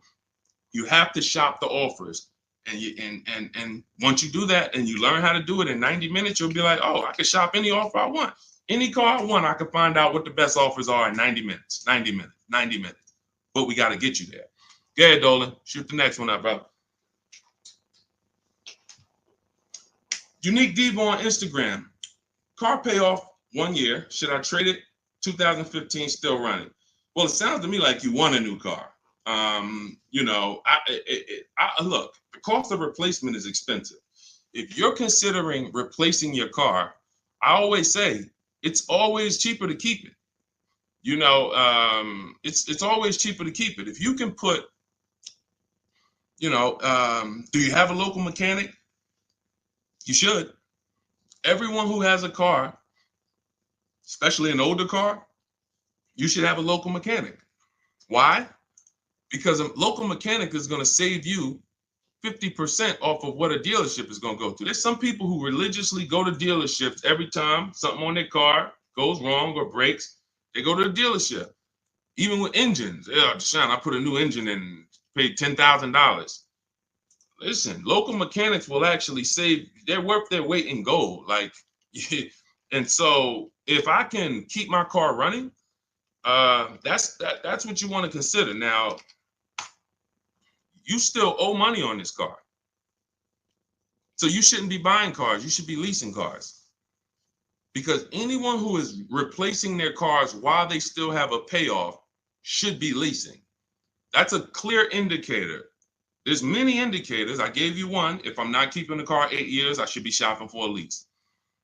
If you historically replace your cars while they still have loans on them, you should be leasing, because you're paying all the time. You're never getting to what I call the reward stage, which is a paid off car that is not depreciating anymore, that's in your driveway. You can keep it. You can give it to a family member. It's just a dependable vehicle. You pay a little bit every year to keep it running, but you have hundreds of dollars every year that are thousands staying in your household because you don't have a car payment. That's the reward stage. You have to get there. And if you're like Deshone, I don't keep cars that long, then you are overspending and you should be leasing, paying low payments, cents on the dollar. My first lease, I paid $256 a month for it. $256 a month. I had a Pontiac G6, brand new car. I had a friend who was paying $500 a month. Bought a Toyota. Bought it. And that's cool. If I wasn't in the car business and if I didn't have my sales manager at the time say to me, hey, why don't you lease something? I wouldn't have known. I probably would have went and bought something too. But once I saw that, I'm like, wait, I'm paying half the price of my peers. I'm driving a brand new car, and it just kept going. I leased after that, I bought a Pontiac G6. I kept that for 6 years. I didn't know about the 8-year rule at the time. I bought it 6, 7 years. Then I leased a Infiniti Q. I got the G25. It was $325 a month. That was my best offer at the time. That was a $35,000 vehicle. Then I got an Infiniti Q50 when they first came out. That was a $44,000 vehicle. I paid $345 a month. Then I got another Q. I had 3 Q50s in a row. The next one was $365, and then the highest one went up to $390. I want to say $390. So yeah, $390. I never went over $400 a month. These are $45,000 vehicles. Then I got a Jeep Grand Cherokee 2018, $35,000 vehicle, $330 a month. They're lying to you. Like all of this stuff that they're programming you to, leasing is renting a car. Banks don't buy cars. Pay attention to what I'm saying here. Banks don't want cars on their books. Why don't banks want cars on their books? Because they're depreciating. And look, let's address this. Rick just said on TikTok, but leasing a vehicle only gives you minimal mileage. You pick the mileage on a lease, Rick. You pick the mileage, brother. Hold on. Turn off this. You pick the mileage. Let's get into some real misconceptions about this whole leasing thing. They give you the mileage. Anytime you've ever heard of somebody going over their mileage, if it wasn't a life change situation, like, I used to live close and then I now live far, it's because they wanted to save $20 a month. The payment for 10,000 miles a year was $380. The payment for 12,000 miles a year was $405. They said, you know what, give me the $380. And then get ridiculous. If I go over, I'll just buy the car. Horrible. Why would you buy a car that is not meant to be bought? When you look at the price to buy a lease out, it's not meant to be bought. They don't want you to buy it. They want you to give it back to them so that they can sell it as a pre-owned car. So they say, bring this car back in 3 years, have 30,000 miles on it. You can buy it. You go over by 10,000 miles and then you buy it for the same price. It's just horrible. But it goes back to the fact you didn't pick the right mileage. The difference from 12,000 to 15,000 miles a year is $25-30 a month. So when you're sitting there and saying, shoot, all right, give me the 12,000, knowing you drive 14,000 miles a year, you just ruined your lease experience. Don't blame the lease. Don't blame the lease. We have high mileage drivers getting leases. First dude that I ever saw with a high mileage lease is when I was a manager at Hyundai. He brought his car back, had 75,000 miles on it, like 72. I said, you lease this? He said, yeah, man, I don't buy cars. I don't keep them. I bring them back. I'm in sales. I'm on the road. Man, I pay my payment. I bring them back in 3 years, get me another one. I said, this is interesting. Because the dealerships didn't teach me this. My customers taught me this. My customers' experience taught me these things. I said, whoa, high mileage lease. I saw his payment. This dude was only paying $175 more a month than a normal car payment. $175 more a month, and he gets to drive 25,000 miles a year. But had he bought his car, he'd come in with 10,000, 12,000 negative equity. So, high mileage drivers, if there's high mileage drivers on here, you guys can ask questions specifically about leasing for you, and we'll talk to you. But man, I'm shouting from the hills and showing people proof that you cannot get a good deal if you buy your car, but you should have leased. People out here driving, we're out here driving cars, brand new cars for hundreds a month less than you. Because someone talked you into buying and said, well, but they're renting those cars. Yeah, all right, okay. All right, I've been renting cars then for the last 20 years of my life, driving brand new cars and keeping a lot of money in my household when other people are putting them into new and used cars. Okay, yeah, I'll keep renting it. Go ahead, Dolan. Shoot the next one up, brother. Quintel Jameson on YouTube. Can you talk about the best process for turning in a lease and getting a new lease? First thing you want to do is do an equity assessment. Do you have any money you can make on that lease? Step 2 in my book, after we decide whether we're going to buy a lease, you already decided you want a new lease, so you check off step 1. Second step is, do I have equity in my lease? All through the pandemic, we had people selling leases. I helped hundreds of people that I know about sell leases for $7,000 to $10,000 to $12,000. A lot of them you can see in my older videos. They say, yo, man, you helped me make 7 grand. Yo, I sold 2 leases. I made 15 grand. My mother sold her lease. She made 10 grand. I sold my Jeep Grand Cherokee lease. I made $9,000 back then. But that's when all the resale values were high. So so we're not making that much anymore, but there's still an opportunity to have equity. And if you drop off your lease without doing an equity check, then you literally are giving money to the dealer. We have to do it. And here's how you do it. You call your bank, you ask them what your payoff is. Once you get your payoff, then you call and you go to these 6 websites. You do this in 20 minutes. Go to Carvana.com, go to CarMax.com, go to Driveway, go to KBB Instant Cash Offer. That's going to connect you with a local dealer online to put a price on your car. All of this stuff is instant. And these are all companies that you go to, you look at they look at your car, they say, okay, looks good. They go to the accounting office, they come back and give you a check. It's that simple. AutoNation and Car Gurus, we get 6 offers because everything we do is a bid. Like in the Cars from Home way of getting cars, the way we guarantee we got all the money and we saved all the money and we paid less than everyone is we get bids. Online systems allow you to get bids. When you shop on Amazon, that's a bidding system. That's a bidding system. The real estate market at large is a bidding system. They use competition to create the price. The only industry that doesn't is the car industry, but we do it. Cars from Home, we do it. So you're going to get those 6 offers and you're going to see, can I break even selling this car? Can I make 1,000, 2,000, 3,000 selling this car or more? Some of you have a lease and you didn't drive that much. Deshone, I had the lease. I only put 5,000 miles on it. You should be selling that lease and putting some money in your pocket before you go into your next lease.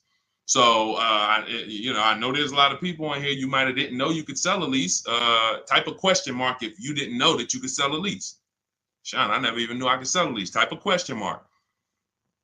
Type a question mark. First thing we ever do before we return a lease, because we are not going to depend on a dealer. I see you, Stephen Romero. Thank you for being honest. I see you, Jason Wilson. If you didn't know you could sell a lease, how much does that cost you? How much does that cost you already? I see you, Rick. Shout out to the people being. I see you, Stino, Cat Mom. I see you, Quintel. Yeah. So what we do before I will never return a lease, and we do this about 6 months out before the lease is up. We do this equity assessment. It's the second step in my process. All of this is in my book. If you guys want if you're like, Deshone, I want the blueprint. Give me the step-by-step. That's my new digital book, Cars from Home. Anyone on Instagram, you comment 1, I'll send you the link to get it for 75% off. If you download it immediately, you could be reading it today, using it, getting a car next week. Same thing on Facebook. Type the number 1. I'll DM you a link to get it at 75% off. And if you're on TikTok, go to my TikTok bio. Now, this is only for 30 minutes. This is a welcome offer for my new book. This isn't like, oh, we don't, just 75% off. This is what I do as a welcome offer for everyone to give you an opportunity. You won't pay the normal $97 price for the book. You'll get 75% off of that. And you'll have the strategy step by step. And on YouTube, we have a comment pinned for you. So you want to get your payoff. But now, very important, Quintiel, when you go on those websites I just mentioned, those 6 websites to get those offers, when they ask you, do you own the vehicle? Are you leasing it? Or are you financing it? Just type own. You want to know, what would you pay for the vehicle? When you call your bank, you're going to ask them, do I have a third-party restriction? So you're going to get your payoff. You're going to ask them, do I have a third-party restriction? If they say no, that means you can sell direct to the highest bidder. If they say no, there's no restriction on who you can sell. You can literally sell directly to them and get your check. If they say you do, and there are companies like Toyota, Chase, there's a couple leasing companies that don't have third-party restrictions. But if they say you do, now you can't sell direct to those people. You can sell direct to a dealer that makes the same brand. So if Honda has a third-party restriction, you can sell to a Honda dealer. And that's when we have conversations with a used car manager. Again, we don't talk to salespeople, y'all. We don't talk to salespeople. They're here to make your life hard because they're trying to fight for their money. and it's all good. I give you ways to, that's why the book is called Cars from Home, 7 Steps to Saving Time, Money, and Avoiding Dealerships. You need to avoid dealerships. When you're in a battle, a sparring battle with a dealership or a salesman, you're going to lose. It's a psychological war, and they do it 3-4 times a day. You do it 3 times, you do it 1 time every 3 years. So when the way I'm teaching you to do it, I'm never sending you to do battle with these people. So if you have a third-party restriction, we're now calling local dealers asking for the used car manager. We're getting offers from them, and then we're going to sell our car direct to them. And that's how we're going to get our equity out. That's if we have equity. That's the equity assessment process. That's how some of you are like going to pick up, that one strategy alone is going to pick up $2,000-$3,000 for some of you. Everyone doesn't have equity. But if you didn't know about equity, just that one strategy is going to pick up $2,000, $3,000, $4,000 for some of you. And over the course of your lifetime leasing cars, that's going to be worth more than that.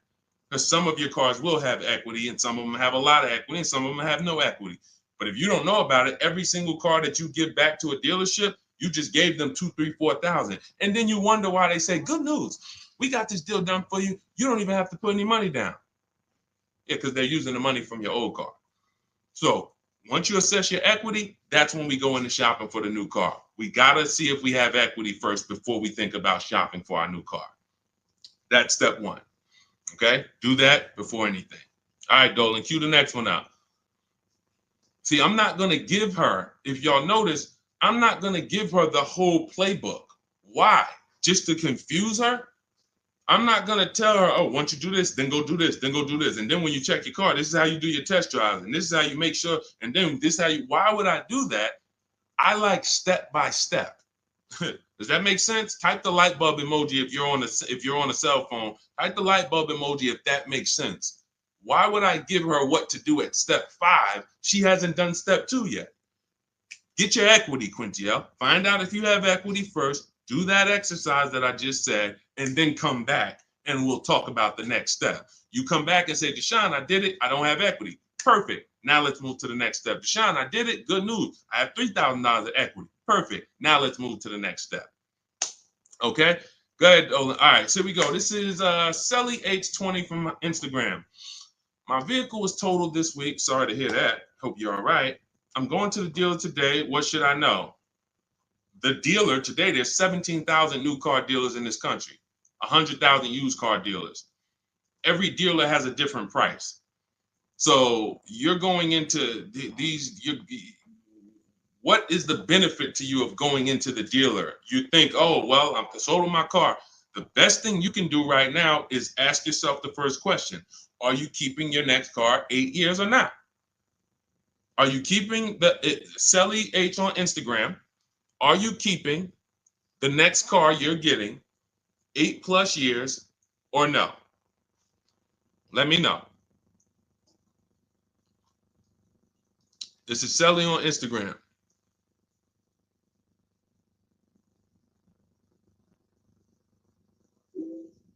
This is the first question. I want to give her time to ask. See, car buying, to pay the prices that you want to pay. It's not one step. It's not just give me this one jumbo step. No, it's a series of steps. It's a series of steps. And I think we live in a world right now that has programmed people to think, oh, I'm going to microwave my way to this whole car deal. Put it in the microwave and somehow I'm going to come out and pay less than everyone else. That's not how it works. You try that, you're going to pay more than everyone else, like all of these people out here who 9 out of 10 people going into a car dealership. If I was able to say, hey, how you doing? I see you just got your car. How you doing? My name is Deshone. They call me Deshone the Auto Advisor. You mind if I take a look at your car deal? You mind if I just take a look at your paperwork? Sure. 9 out of 10 people, I would say, all right, let me ask you a question. If I bet you $1,000 right now that in 48 hours I could find a deal way better than this that you just paid for, this contract that has your name on it, this is your monthly payment, this is how much you just gave them. Would you bet me $1,000 I can't find a deal way better than this? Not even close, thousands less than this. Most people are not taking the bet. And that's because they don't have confidence in their car deal. There's nothing else in life that you do this with. There's nothing else. You will never start a business and be like, oh, I started this business. Me and my family put up 50 grand for it, and be like, all right, well, did you do your due diligence? Did you, you would be like, yeah, we got an attorney. We did some consult. We took our time. It was a big decision for us. But a car, same 50,000. I'm going to go into the deal. Oh, and I want to make that deal today. It's programming. That's why I represent the unlearn, relearn brand, because I found when I first started teaching this, if people weren't willing to unlearn, those are the people I couldn't help. But the people who, they text me, unlearning. If you're unlearning, type the letter U, unlearning. This stuff is programming. And so I want you to really get out of that programming and realize that your safety is right at home. If you realize that everything that is going to save you money on your next car is right here in your living room, it's right in your office while you're at work. If you're traveling and you got an internet connection and you're like, man, I can make a deal from the airport. That's what it's about. The place you do not want to be is in the dealership trying to make a deal. There's no leverage there. There's no ability for you to shop competition there. And that's where everyone is overpaying at. Okay, we just talked about, Brandy, how to assess equity. If you're on YouTube, you can jump on it, watch the replay, or on the replay on Facebook. The only place the replay doesn't get posted is TikTok, but on Facebook, Instagram, or YouTube, you can see the replay. We went over how to do the equity assessment, how to call your bank, how to go on the websites, what to put on the websites to see if you have equity in 20 minutes. It literally takes 20 minutes to get those 6 offers. Go ahead, Dolan, shoot the next one up.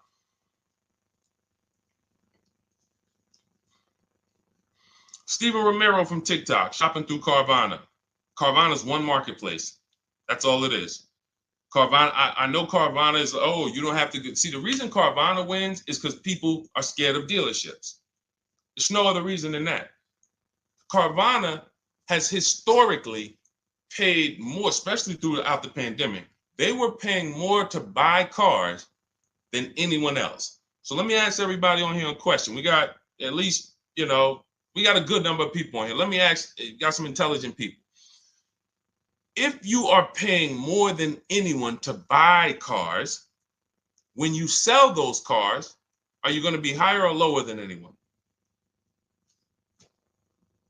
If you're paying more than everyone, you're paying more than dealerships to buy cars. Everyone was selling their cars to Carvana, selling their cars to CarMax.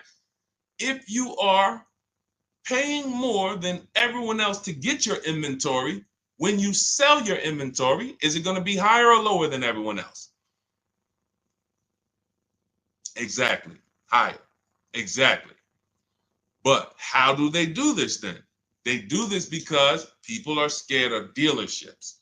So they would pay more just to be able to say, thank God I didn't have to go to a dealership. Man, I saw my car come down that vending machine, and then I saw that car pull up to my house on the Carvana flatbed, and you just overpaid $5,000 for that car. They charge you for their service. Hey, to avoid going to a dealership, listen, we're not giving you the best price, but we are giving you the best experience. In our case, there's tons of dealers who will deliver a car to you.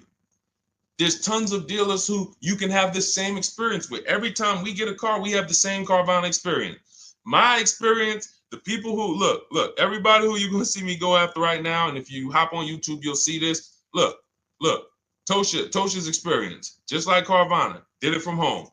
Look, Vincent got his used car, 43% off, 3-year-old Lincoln, 43% off the original price. Got it on, got it from home.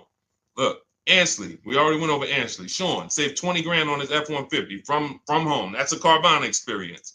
Look, Rosalie, we already talked about her. Carvana experience. Look, Jen got her Subaru, leased it from home. You can give yourself the Carvana experience without paying the Carvana price. And when you're shopping for a used car, Carvana is just one marketplace. You also need to open up CarMax, Driveway. In my book, I have what's called the multiple marketplace strategy. The way you shop for used cars, the way we shop for them, is different than the way we shop for new cars. New cars, we use a strategy called the 25 to 5. That's when we reach out to 25 dealers. So we're shopping for a Toyota. We're going to reach out to 25 Toyota dealers online. We do this in 20 minutes. We send them our templates. All of that is in my book. It's a digital book. You copy and paste my template. So you do need to be able to copy and paste. Let me preface that. Do not get my book if you're not familiar with copying and pasting and emailing. I got to preface that. I know people, Deshone, isn't everybody good with that now? No, everyone's not good with that. I've been doing this for 3 years now. I know everyone is not able to copy and paste and just send emails. You know, everyone, that's just, so I have to preface that. But that's how we reach out to new car dealers. We're going to reach out to them for leases and for new cars online using scripts, and we're going to get 5 offers with the scripts. With used cars, it's totally different. We're not reaching out to 25 dealers. Every dealer has their inventory on a marketplace. If they don't have their inventory on a marketplace, do not shop for it. Don't talk to them about it. If they don't have that inventory in a place where it's in a competitive environment, I don't want to talk about it. Who saw the video when I was in the car dealership and I said, this is a used car, it doesn't have a price on it.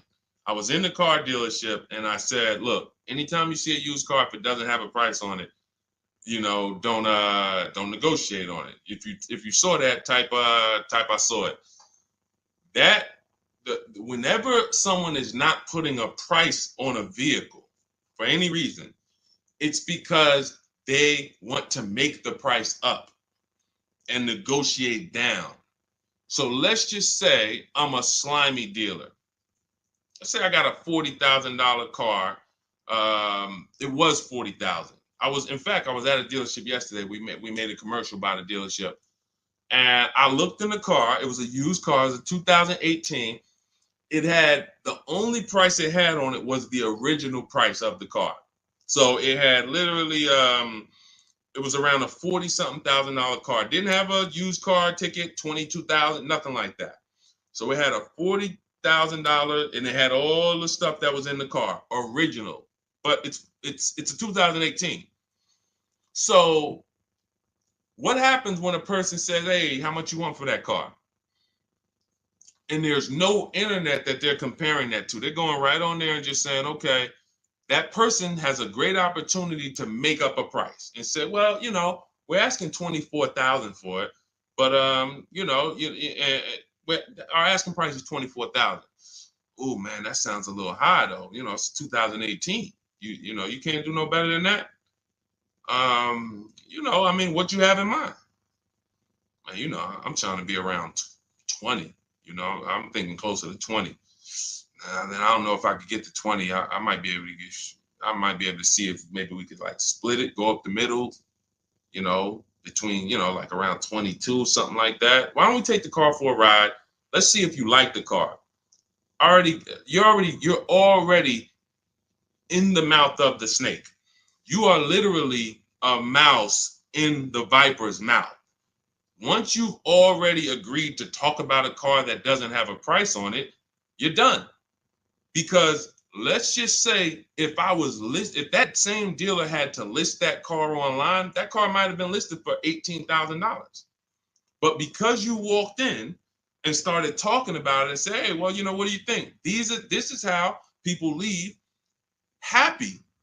Man, you know, let me ask you, honey, you get home with your wife, like, you think you got a good deal on this?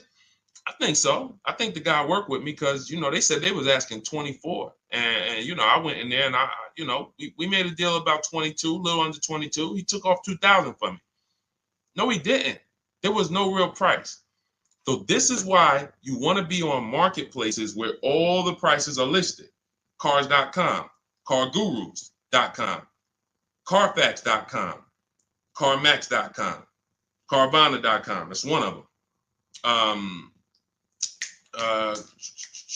8 market, eBay Motors,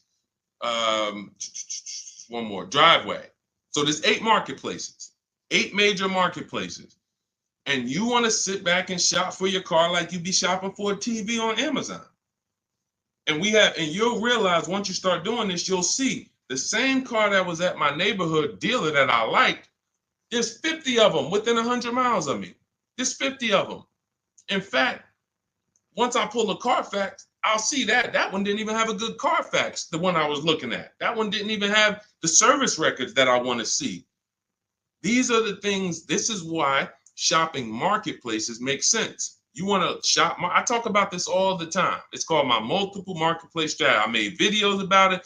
I've been posting about this since I came to social media. Marketplaces. And again, the only people who are going to win with this are people that's locked in. People who are serious about saving their money, who take car buying serious. Everybody who like Deshone, this sounds harder. What, you want to go in the dealership and just go ahead and let them just work you a deal? God bless you. This is not for everybody. I know this. This is for the people who like Deshone. I want to make sure, and it's easy. All the people who you see me showing you, Jared, all of these people that's posting their cars, Teddy, if you're on YouTube, you can see this stuff. These people are never going back to the old way of shopping. We are never going back because this is so much easier. And once you get it and be like, man, shopping online is a million times easier. I don't have the anxiety and there's nobody pressuring me. Oh, all of these people are competing, sending me emails. Hey, can we do this? Hey, what if I get to this? What if I get to... They're never going back. And that's the world I want you to come to. I want you to unlearn that old world, come over to the new world. Go ahead, Dola, shoot the next one up. I think we hammered that point home because we get that question probably every day. Carvana, something about almost every stream, somebody said, hey, what about Carvana? It's one marketplace. And they're 99% of the time, Carvana is going to be the highest price for any car you're looking for. 99%, not 100, not 100. 99%. RL, looking to finance a Toyota 2025 Camry. Should I purchase the extended warranty? It's a great question. RL said he's looking to purchase a 2025 Camry. Should he purchase the extended warranty? So a warranty is a risk product. It's risk assessment. I might buy something and I don't use it. The key to understanding if you should get a warranty is to ask yourself, how expensive is it to fix this car? And does this car have a high likelihood of things going wrong? Give you an example, a Toyota, Honda, as long as you get a good one, and in his case, he's purchasing a new one, they have a history of inexpensive maintenance, and they have a history of things not going wrong. I wouldn't get a Toyota extended warranty. Why? Because the $1,800 or $1,500 or $2,000 I'm going to pay, I have to get that money back and then some to make it work, to make it worth it. That means $3,000 of things need to break on that Toyota for that warranty to have made sense for me to get. Now, on the other hand, when I work with Mercedes, some of you know I worked with Mercedes for 5 years. Every time I would have a client who was getting a Mercedes, I would ask them, how many years you keeping the car? If they said they were keeping it a long time and they weren't going to lease, then I would tell them after we made the deal, buy as much warranty as you can afford. That was and some of my clients in New Jersey, they can attest to that. That was I was very unapologetic about it. Buy as much warranty as you can afford. Because when something breaks on a Mercedes-Benz, nothing is less than 4 digits. There is no, oh, this broke. It's only going to cost us $400 to fix. Nope. So the price of the extended warranty on a Mercedes-Benz or a BMW or a Porsche or anything that has a high, and I have this, we handle this in my book in step 6. This is in the paperwork and protection step. Everything is accounted for. So everything on this stream I'm teaching is out of my book. It's everything. So when we're looking at, and where does this vehicle rank in terms of repair costs? Is it on the higher side? If so, the warranty makes more sense to get. If it's on the lower side, warranty makes very little financial sense to get. And that's how we gauge getting extended warranty. It's a risk assessment. All right, good question though. Very good question. All right, go ahead, Dolan. Shoot the next one up. Too Cool 09 from TikTok. Should I buy or lease a vehicle through my LLC or through myself, or does it matter? This sounds like you don't have a business where the actual car is being used. If you, a realtor, for an example, and could y'all double tap, keep double tapping the screen, keep running those likes up. I appreciate y'all on TikTok. Every time y'all double tap the screen, y'all run the likes up and keep them moving. TikTok continues to tell people about the broadcast. And shout out to the sharers. I appreciate you. Matter of fact, I got to jump off of here because what I'm going to do is, no, I'm not going to jump off now, but I have to do something. Somebody who shared yesterday, I got to go to my DM and I got to send her, I'm literally just talking notes to myself. Okay, so big talk about buying in LLCs lately. Big talks. You know, you see videos about it, get caught through your LLC.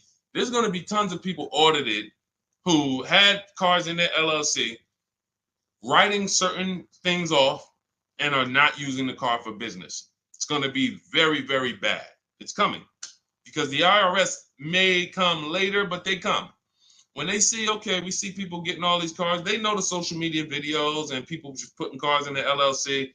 If you are a realtor, for an example, when I was with the dealerships, I dealt with a lot of realtors. Came in, put cars in the LLCs. Why? Because they're on the road. They're using the car for business. They're writing off certain things, be it the maintenance, be it the repairs, or they're writing these things off. Why? Because it's actually business being done with the car. On the opposite end, you have people who have no business at all that involves that car. They're not traveling with that car to clients' houses. They're not doing it, but they want to buy the car and they want to write off tons of stuff or have some type of tax advantage. And now, I'm not a CPA, I'm not an accountant, I'm not giving you tax advice. I would just tell you that if your business does not involve a car or travel, I'm not going to ever tell you to put a car in an LLC name.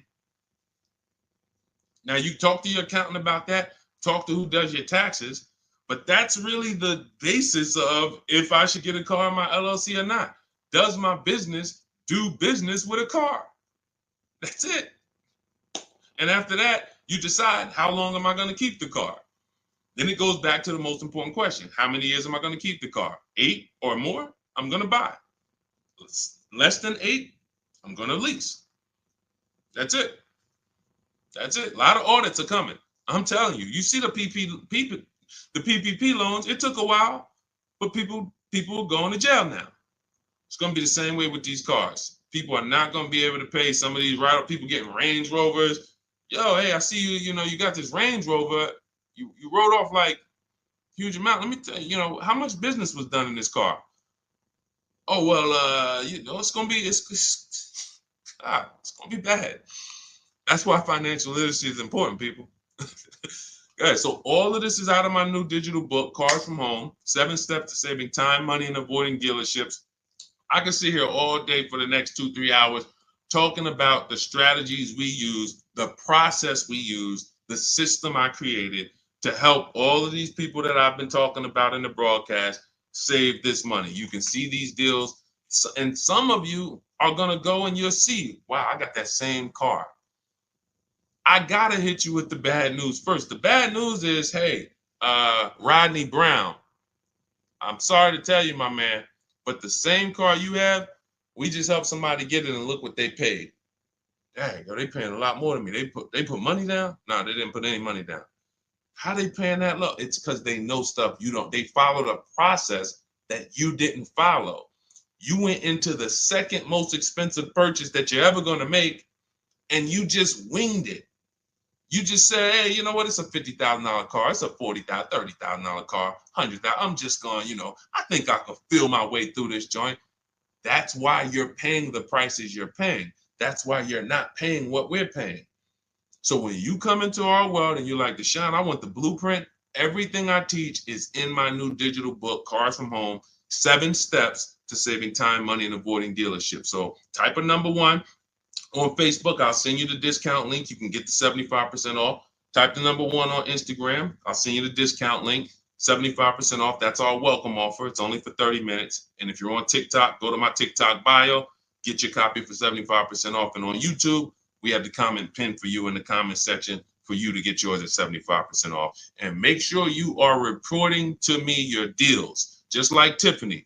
Tiffany, when she got the book, I tell everybody, send me your deals so that I can read them on the show. Tiffany got a Mazda CX-90, just got it, $44,820 car. From home, she said, I believe we got a great deal from what we learned in the book. Look, from home, $6,530.78 discount. Never left the house. Got multiple offers. The dealer that took, look, is a $44,000 car. She basically said, what, 15%, 16% off then that? People go in and say, hey, get me the MSR, get me the invoice price.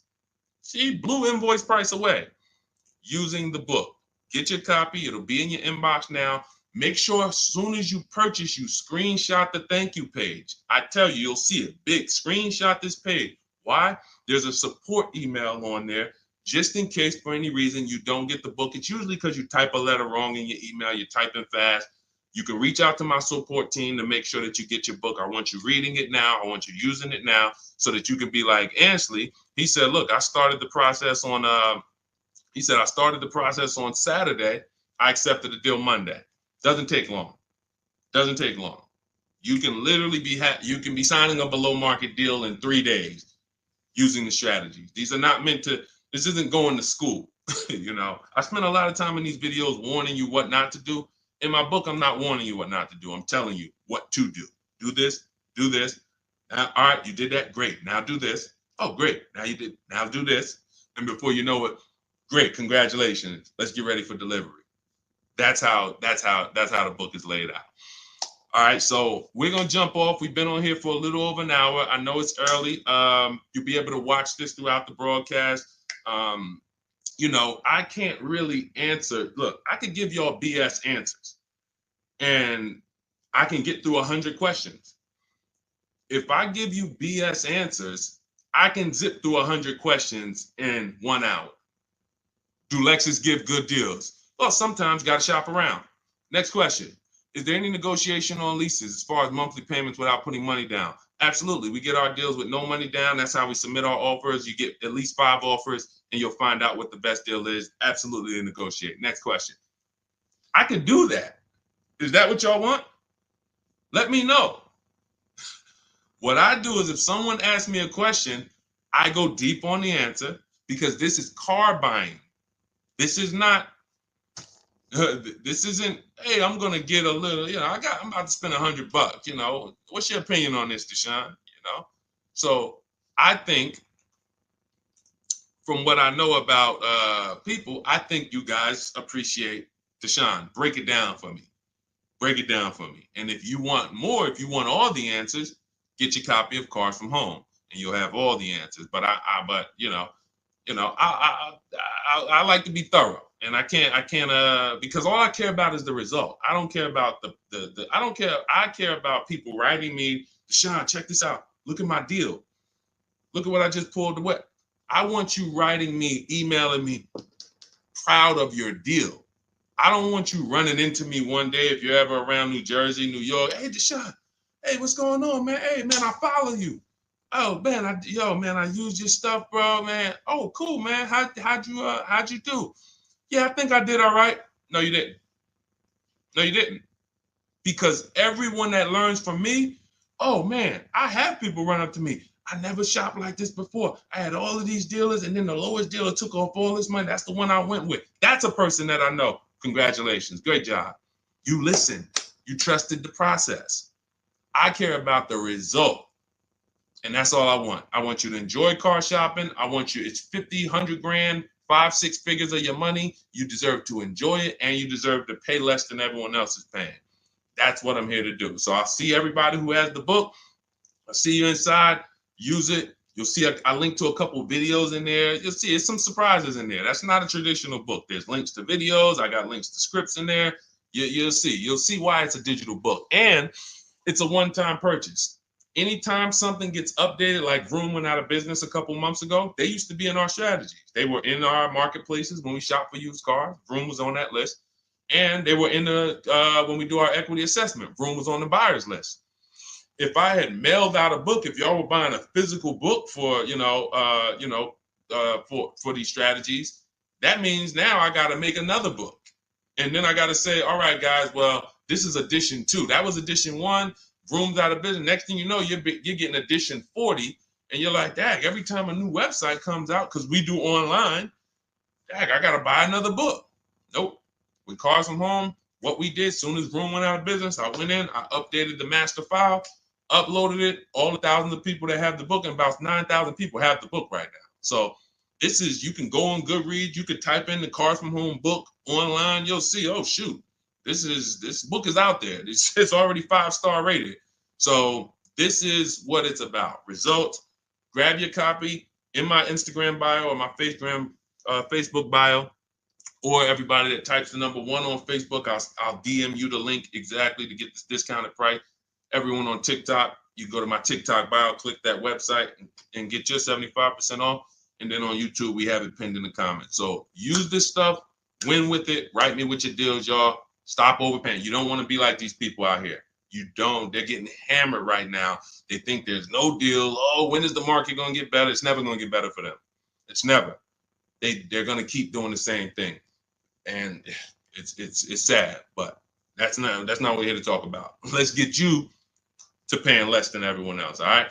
So I'm gonna jump off, y'all. Have a great day. We'll be back for another stream, sometime next week. I'll see you soon.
Just hit that. Just take us live. All right, we're about to talk some serious car questions and answers.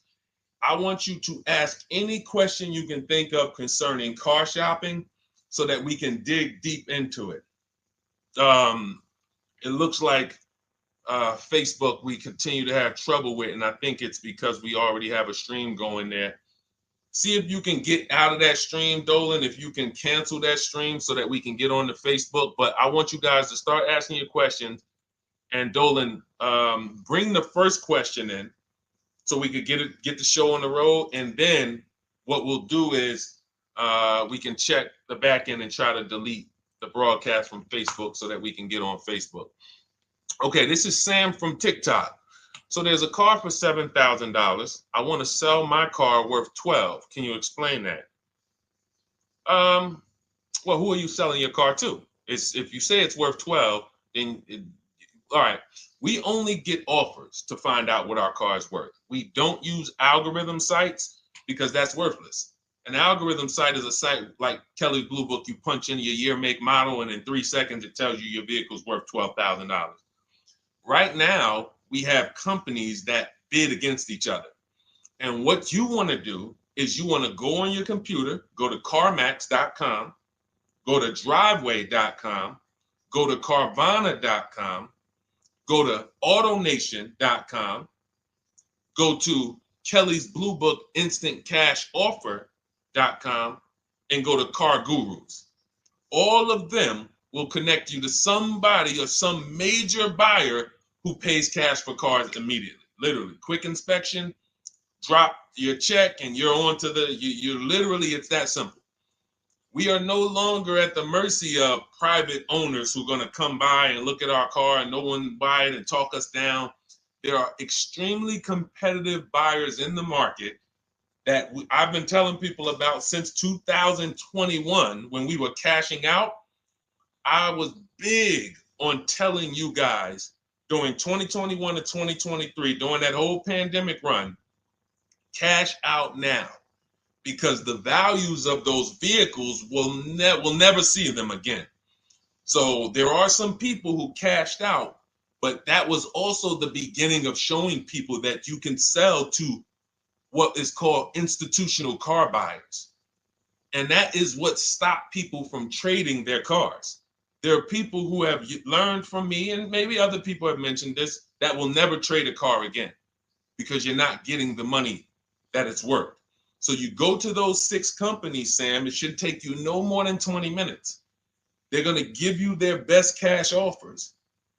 And then you can sell to them and you can go buy something else. But what I want you to get in the habit of doing, everybody, is separating your transactions. What does that mean? Who you sell your car to is different than who you buy a car from. And you need to maximize each transaction. And you're never going to do that mixing all your transactions together, which is what most people do. They go into a dealer and they say, hey, I want to buy a car from you, and I want to trade my car into you, and I need a loan. 3 transactions. We don't do that. We separate them and we bid each one out using online tools. And that's how we get the prices we get. And that's how we pay less than everyone else. Okay. So the biggest thing, first thing, is go to those 6 websites: CarMax, Driveway, Carvana, KBB, Instant Cash Offer, AutoNation. And all of you who want to find out what your car is really worth, you go to these 6 websites, get your 6 offers, and then you'll find out what your car is really worth. We do not depend on any dealer to tell us what our car is worth at all. Okay? Shoot the next question up, Dolan. And you guys can continue to type your questions. We're bringing them in from all platforms.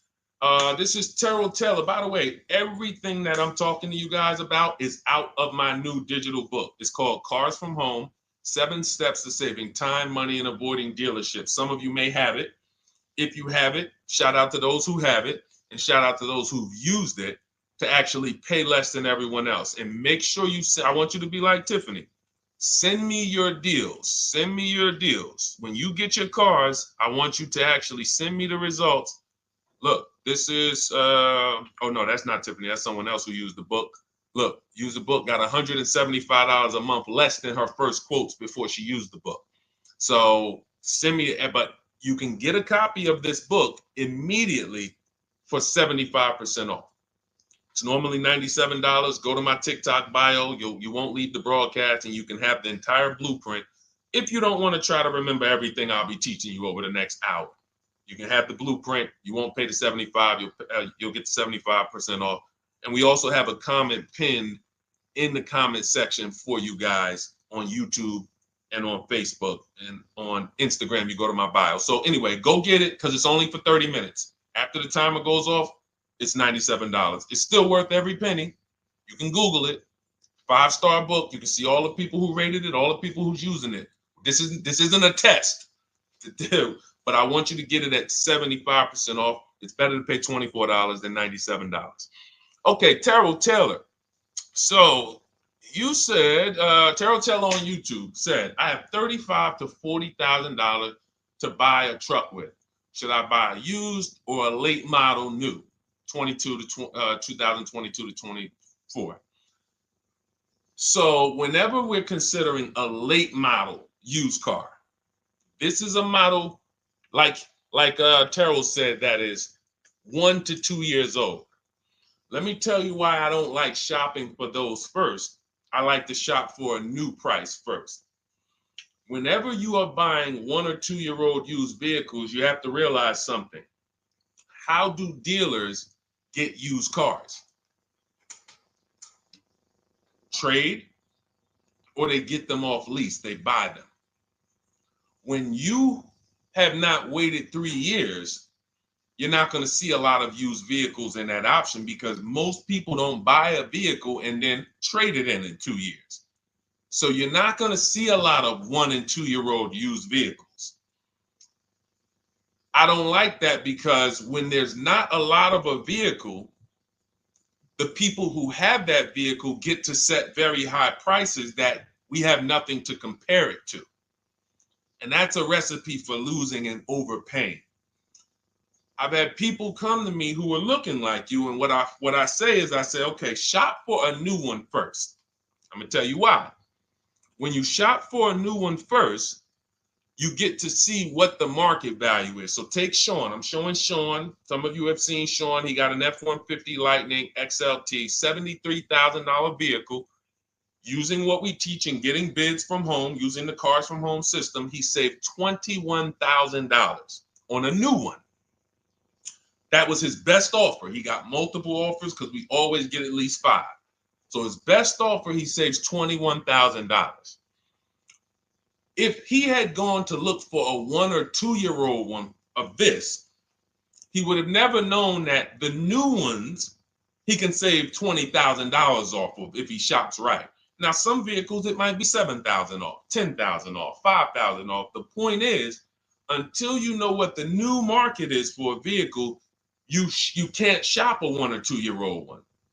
Because what happens if you shop a 1 year old version of what Sean got, and he goes and he pays, he pays 65 for it because he thinks, or let's say 60. Let's say 60.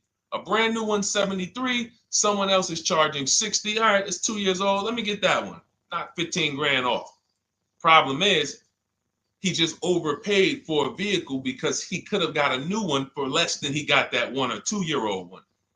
That's why the recent shoppers, anytime you guys are shopping 1 or 2 year old, you have to shop new first to find out what the market is. Now, in my book, I have my strategies for shopping new online and shopping pre-owned. It's totally different. Pre-owned, you want to go to all the marketplaces. If a vehicle's not on a marketplace, y'all, don't shop. Don't look at it. What does that mean? You ever walk into a used car dealer and you see a used car, but there's no price on it? Type a $ if you've ever experienced this. If you've ever looked at a deal, you've been in a dealership, you see they have a used car, there's no price on it. Type a $ if you've experienced that. Okay, I see you, Terrell. Okay, perfect. I see you, Don Dickey. Okay, perfect. All right, we have enough people. All right, Makeover Forever Studios. I see you. Okay, Todd May, I see you. So this is a common thing. When you go and look at that vehicle, the most dangerous thing to do, I see you, Tony, is to negotiate on a car with no price because they can make the price up. When a car is on a marketplace like cars.com, carfax.com, carguru.com, carvana.com, carmax.com, these are all the marketplaces we shop for used cars at once. It's like a big round robin for us. This is how I want you to shop. Now you must be competitive or no one's coming. Now, there's some people who try to pull a tactic. They'll list a car for 20. They have no intentions on selling it for 20. But they want you to come in and then they'll charge you more, fees, makeup fees and all of that stuff. That's why we always call beforehand. But we know the power is online. The competition is online. So when you're looking, Terrell, you're either deciding, all right, I'm either going to look for a new vehicle, find out what the market price is for the vehicle I'm looking for and how much I can save. What's my best offer? You need to get at least 5 offers. I'm telling you, it's going to be big differences. You have to prove this to yourself. Call around. If you want to do it manually, you don't have my book, do it manually, call around, speak to sales managers. You are going to see it's going to be a $5,000 to $10,000 difference minimum between all of these dealers' offers, minimum. And so then you want to look at the pre-owned options. Then you look at the pre-owned options. And the pre-owned options will tell you what the market is. And so this is only for you who are looking at recent model cars. If you're not looking at 1 or 2 year pre-owned, this doesn't matter. But those people have a little bit more budget, and that's okay. That's okay. But when you have a little bit more budget where you can look at a 1 or 2 year old pre-owned car, that means you have a little bit more money to lose if you make a bad decision. So that's what you want to consider, Terrell. Shop for the new ones first, depending on what your budget is, and then look at the pre-owned market and say, all right, where's the pre-owned market? But that 1 or 2 year old, you're not going to have a lot. Until that 3-year cycle comes and dealers can start buying those vehicles back off lease, you're not going to see a lot of vehicles. That's why I don't play in that 1 or 2-year-old zone. It's just a dangerous zone to play in. Dealers know, oh, we're the only ones. Hey, we the only one that got this car within 50 miles. Let's charge this for it. And then they depend on someone who doesn't know the market to come in, pay for it, and you can literally overpay by 10, 20 grand and you won't realize it until, a couple years later. Okay, great question though. Great question, Terrell. Go ahead, shoot the next one up, Dolan. Type your questions, y'all. We're gonna get through as many as we possibly can in an hour. I see a lot of questions coming in. Let me try to speed it up. All right, this is Abigail from Instagram. How do I shop for cars and take test drives without feeling like I'm wasting their time? I'm nervous. Okay, first thing to realize, Abigail, you're a very considerate person. God bless you for that. You're about to spend 5 figures on a vehicle. Some of you 6 figures. I love the courtesy, but we are the prize. When you're shopping the way I want you to shop, some of you, this is your first time here. You don't even know, hey, who is this guy talking? I spent 14 years in the car business. 5 years with Mercedes, 5 years General Motors. I've been helping people buy cars and get below market deals since 2019, education-wise.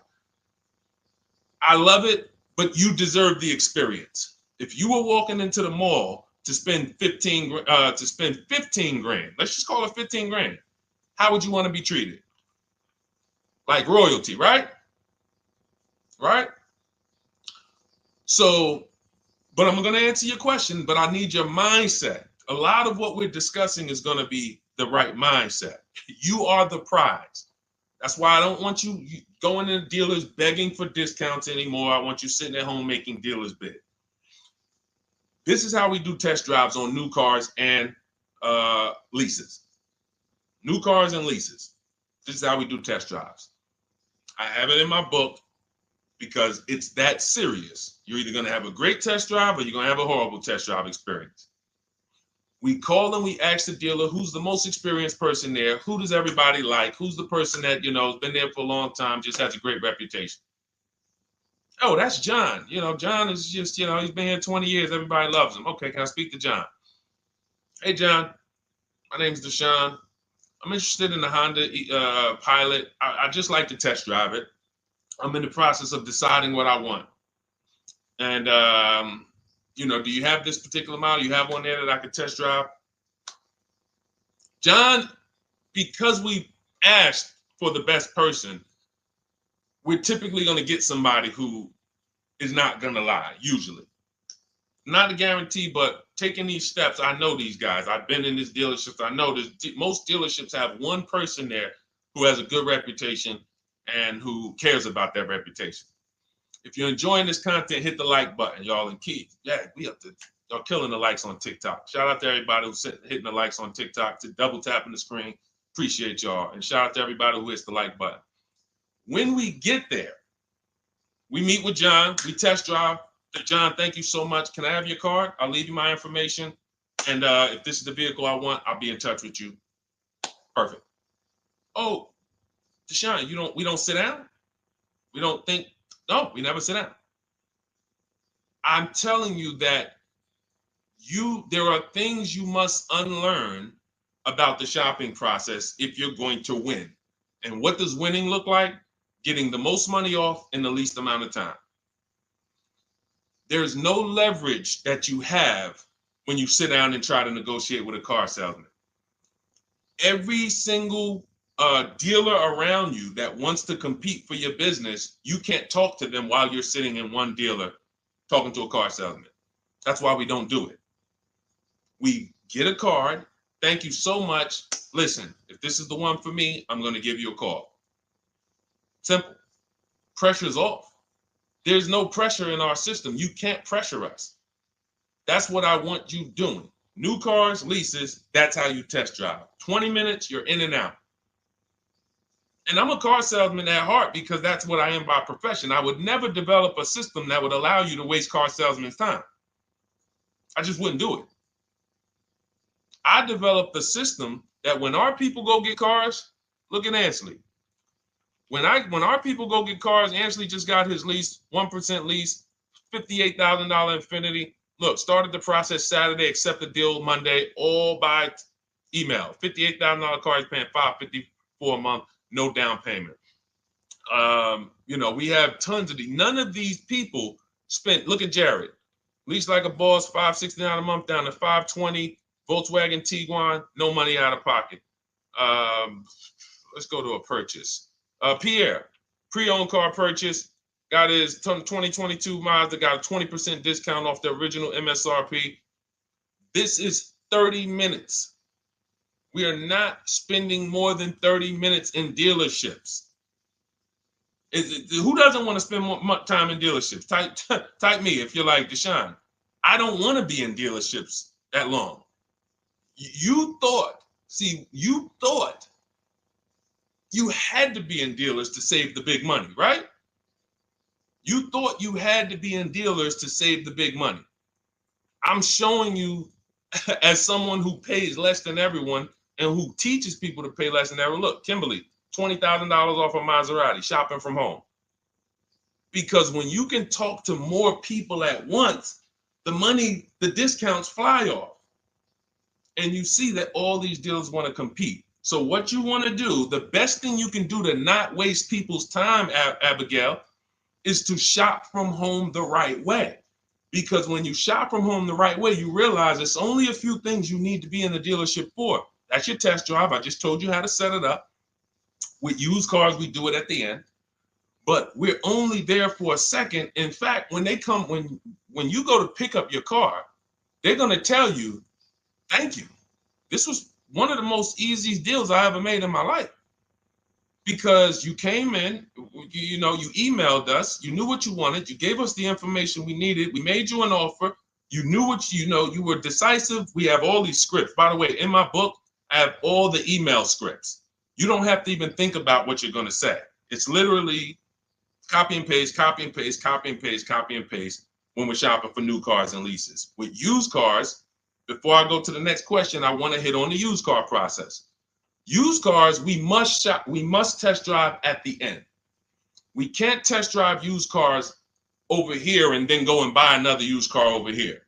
So what we do when we narrow our choices down on all these marketplaces to our top 5 favorite vehicles, we need to verify that there's no bogus fees. When I was shopping for my Infinity truck, I narrowed it down to 4 vehicles. But I'm going to tell you something that's the most. Who's bought a used car in their life? Type the letter U. I need you guys to program what I'm about to say into your brain cells for the rest of your life. Type the letter U if you bought a used car or if you plan on buying a used car one day. Type the letter U. All right. I see you, Michael. Don Dickey. Okay. Terrell. I see you, Blizzy. Tony. Okay. Lori. I see you. Victoria. Anybody who plans on this. Let me tell you how. Okay, let me tell you how. All right. See, when I'm about to reveal big stuff, I got to kind of see how I want to say it.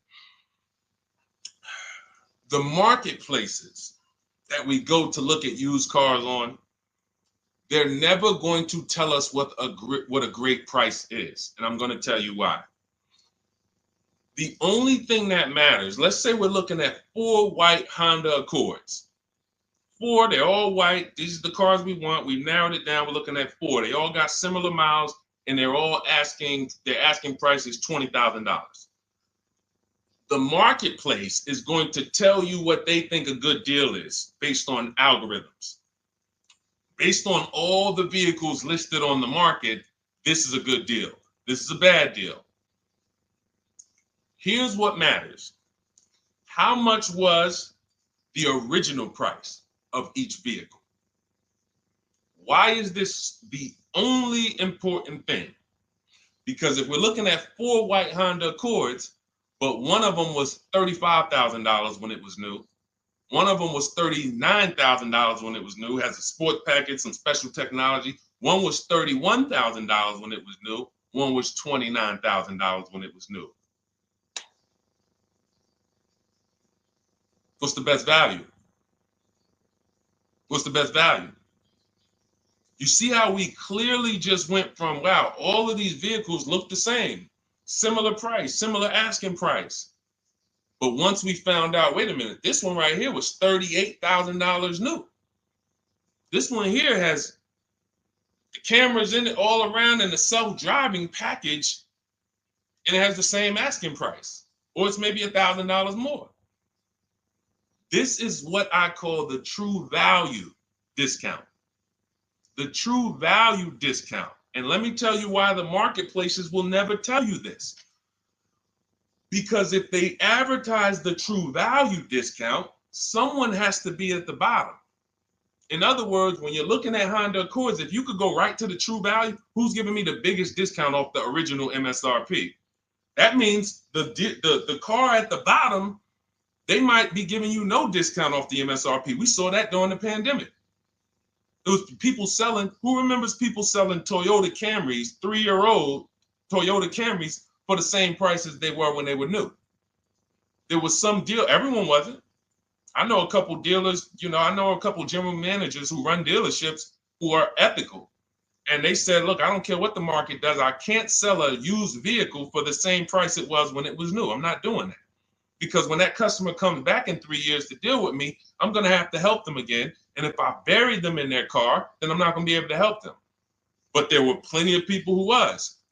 The true value discount is all that matters, which means we have to know what the car was new. We have to find the Maroni label. We have to go on the Carfax. We have to go to where the window sticker is and get the original price. And then we'll clearly see, oh, that's the best used car. And no one else shops like that. No one else shops like that. If y'all get that, type dollar signs. If you get that, what I just said, type dollar signs. That is what is important, not what they tell you is a good deal. So going back to me, when I got my Infiniti truck, 4 vehicles, all in a similar price range, all white. They were between $1,800 difference from each other, similar miles. But once I found out that one was 46,000 new, one was 48,000 new, one was 52,000, and the one I ended up getting was 54,000. That separated it. The one that was 54,000 new, they were giving me a 42% discount asking price. These are things that help you cut through the mess, the smoke and mirrors of the car business. In order for you to win and pay less than everyone else, you have to cut through the smoke and mirrors. That's what I'm great at showing you because I was in the business. So these are the things that, again, if you say, Deshone, I need the whole blueprint. I need to give me the step-by-step. Leasing, used cars, high mileage, new cars, give it to me step-by-step. That is my new digital book. It's called Cars from Home, 7 Steps to Saving Time, Money, and Avoiding Dealerships. It'll be in your inbox in literally 5 minutes, and you get yours for 75% off. Support yourself and support your family by getting your copy. Go to my YouTube comments. We have a link right there pinned for you guys. We have a link in the Facebook comments. Get your book for 75% off for the next 30 minutes. You'll see a timer on the page. Now, if you're on TikTok, click that picture of me and go to that link in my TikTok bio and click the one that says 75% off to activate the 75% off link. Get your book so that you never have to wonder about this. Now, we're going to continue, but I just know as we answer more questions, some of you are going to forget that. What we just went over in the last 10 minutes, this next question, you're going to forget all of that. All right. Now, Dennis Gamister from Instagram, on a lease agreement, does the deal use the MSRP or the discounted price? So when we're shopping for leases, this is what we do. We get all our offers with, this is how we construct our offers. If you've ever looked on these commercials and you saw, well, Deshone, when I look at leases, though, it seems like, one, they limit me on miles. And then I also see that they want a bunch of money up front. You are correct. But they only limit you on miles according to the miles you told them you were going to drive. They don't pick the miles for you. We select the miles. And what ends up happening is people will, because they typically don't know how to shop, they're negotiating. They'll say, all right, well, my payment's $400. That's my budget.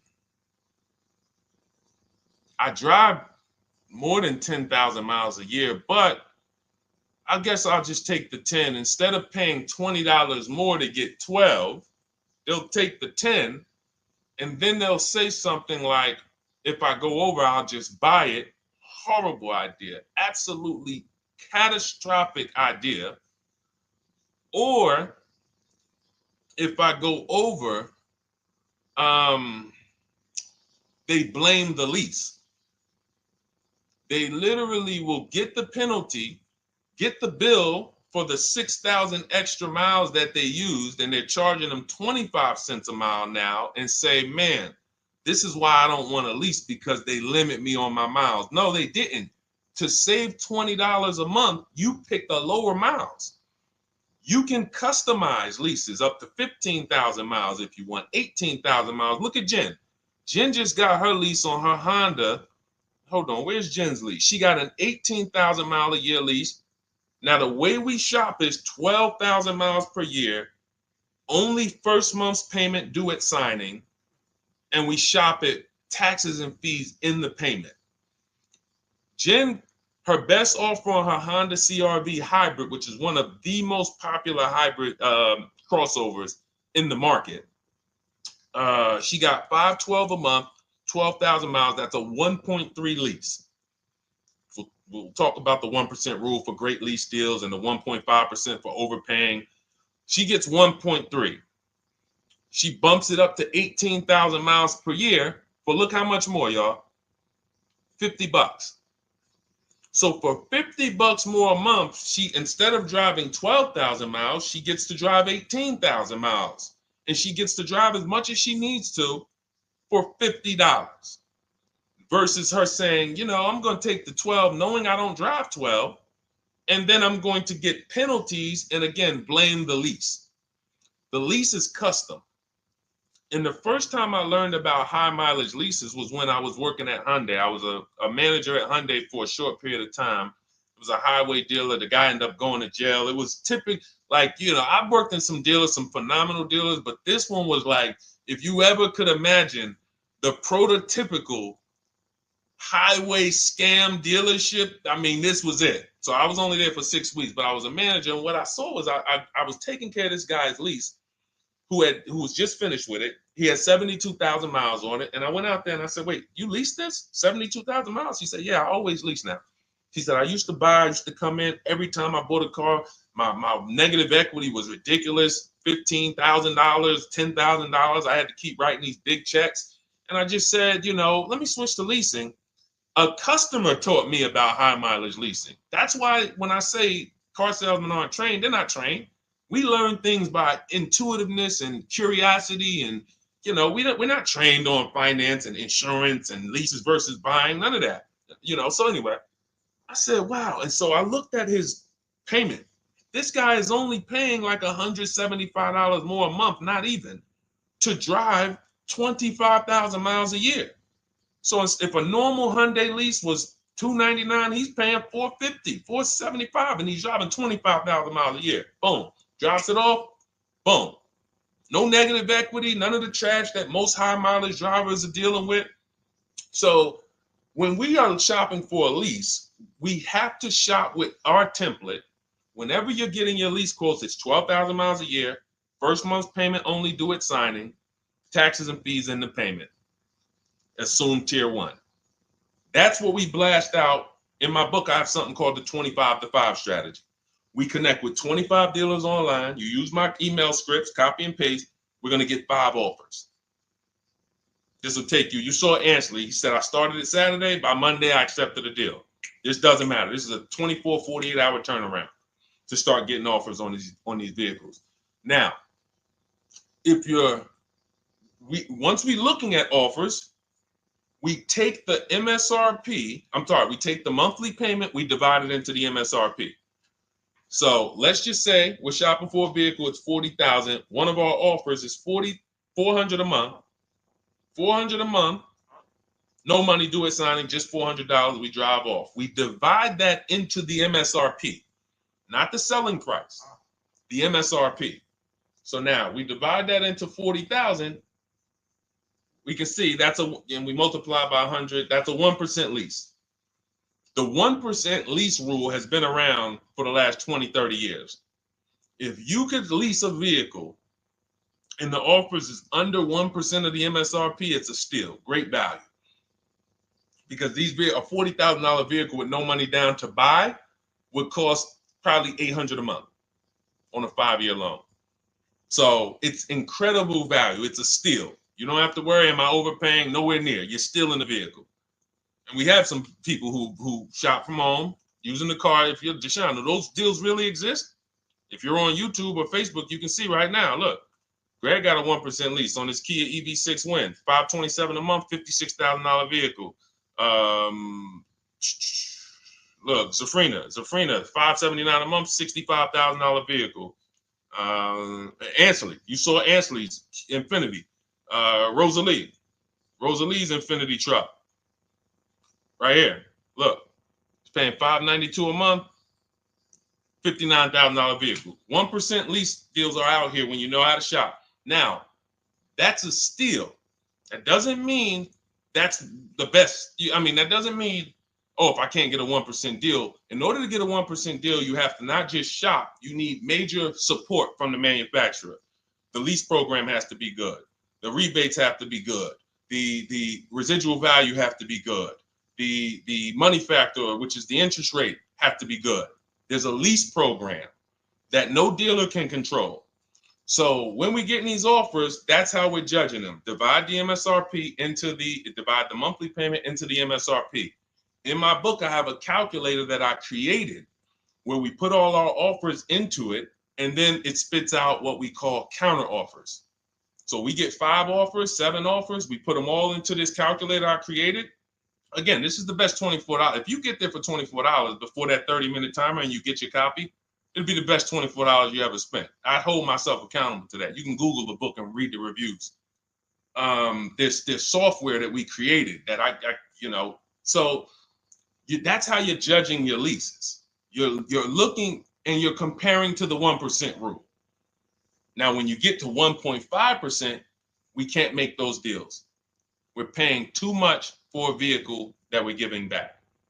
We have to see, there was no indicator before I created the 1.5% rule. As much as I love educating people on leases, the only people who should be leasing is if you're not keeping your cars 8 years. All of you long-term people who are like, you keep your cars more than 8 years, don't think about leasing at all. You should be shopping for below market purchases. But if you're not keeping your cars 8 years, you're losing thousands of dollars not leasing cars. Depreciation is where you lose. Resale value is where you lose. So the 1% rule is what our anchor is, but 1.2 is great value. 1.3, great value. 1.4, good value. 1.5, good value. Anything over 1.5, now we're paying too much for a vehicle that we're giving back. So that's how we're judging. That's how we're judging and comparing our lease offers. And with the calculators that are in my book, you can literally do this in seconds. This stuff, these mathematical things that used to be complex, even hard for me to explain, when you're using the stuff in my book and you're seeing, wait, man, there's calculators, I can do this, boom, boom. Why don't these calculators exist on Google? Because anything that makes dealers compete, they're not going to make for you.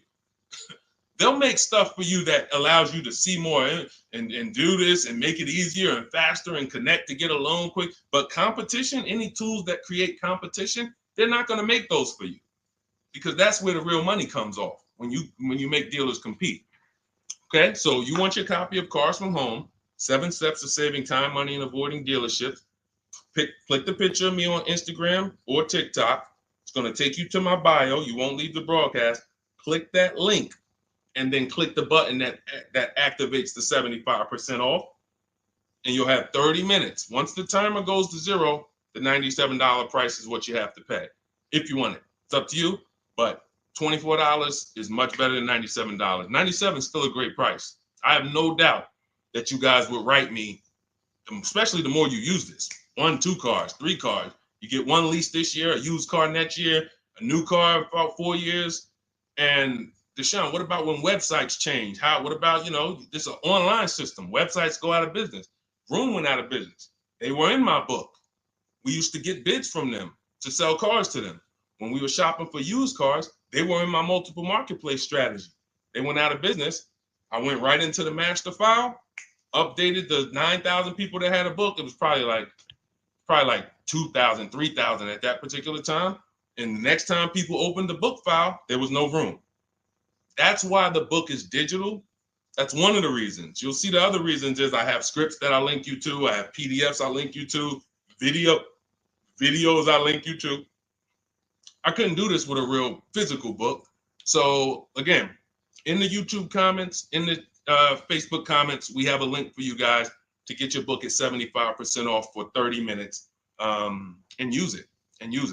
All right, Dolan, shoot the next one then, brother. Let's go. How old of a used car should a person buy? That's based on budget. I like to start with when we open those marketplaces, Tony, you want to start with the most recent cars. The first thing you're doing when you open up the marketplaces, y'all, first of all, we're creating accounts. Out of all those marketplaces I named, 6 or 7 of them, we use 8. We use eBay Motors, we use Carfax.com, we use Cars.com, Autotrader.com, CarGurus.com, Carvana, CarMax, Driveway, and that's 8. 7 of those, or 6, allow us to create an account. Why is it important to create an account? So that every single new car that matches our criteria, as soon as it's listed, we get a notification. The people who have that notification on, most of them don't know how to assess the market like I'm showing you.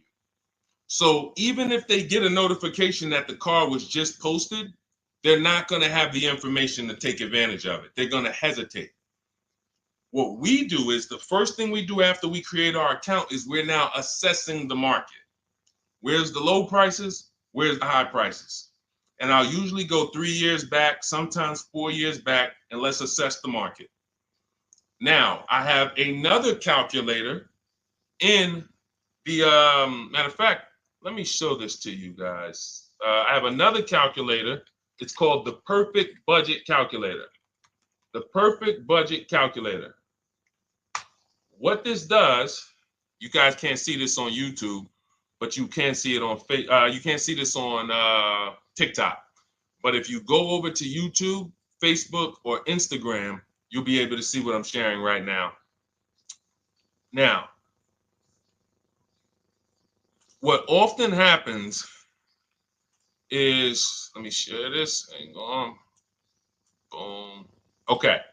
So now what often happens is, a lot of you will say, I could put down $2,000, but, if I don't have to, then I won't. Or, if you get a car and you pay $15,000, if you pay $500 a month for 5 years, that's a lower price you paid than paying $500 a month for 6 years. So ways to manipulate our budget is to shop within our budget for a shorter loan. This is all stuff where I said, okay, people don't know they need to be doing this. So let's make a tool that does it for them. And this is, you get access to this when you get your copy of Cars from Home, my book.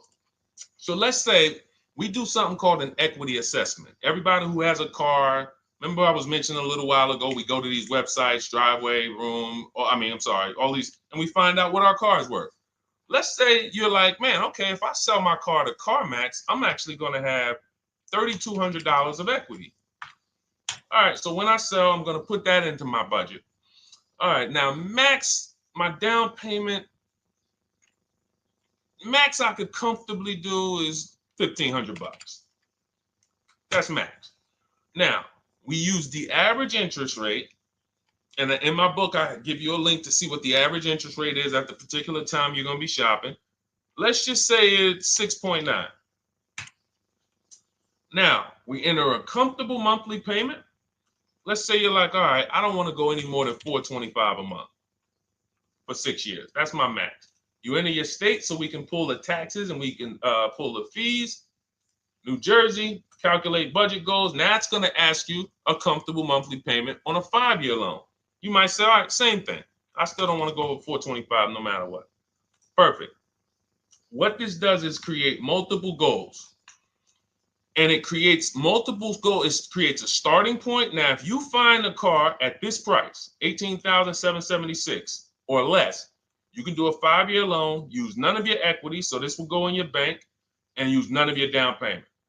Now, next goal may be, okay, $22,000 or less. 6-year loan, no equity, no down payment. So the first 2 goals are no money down goals.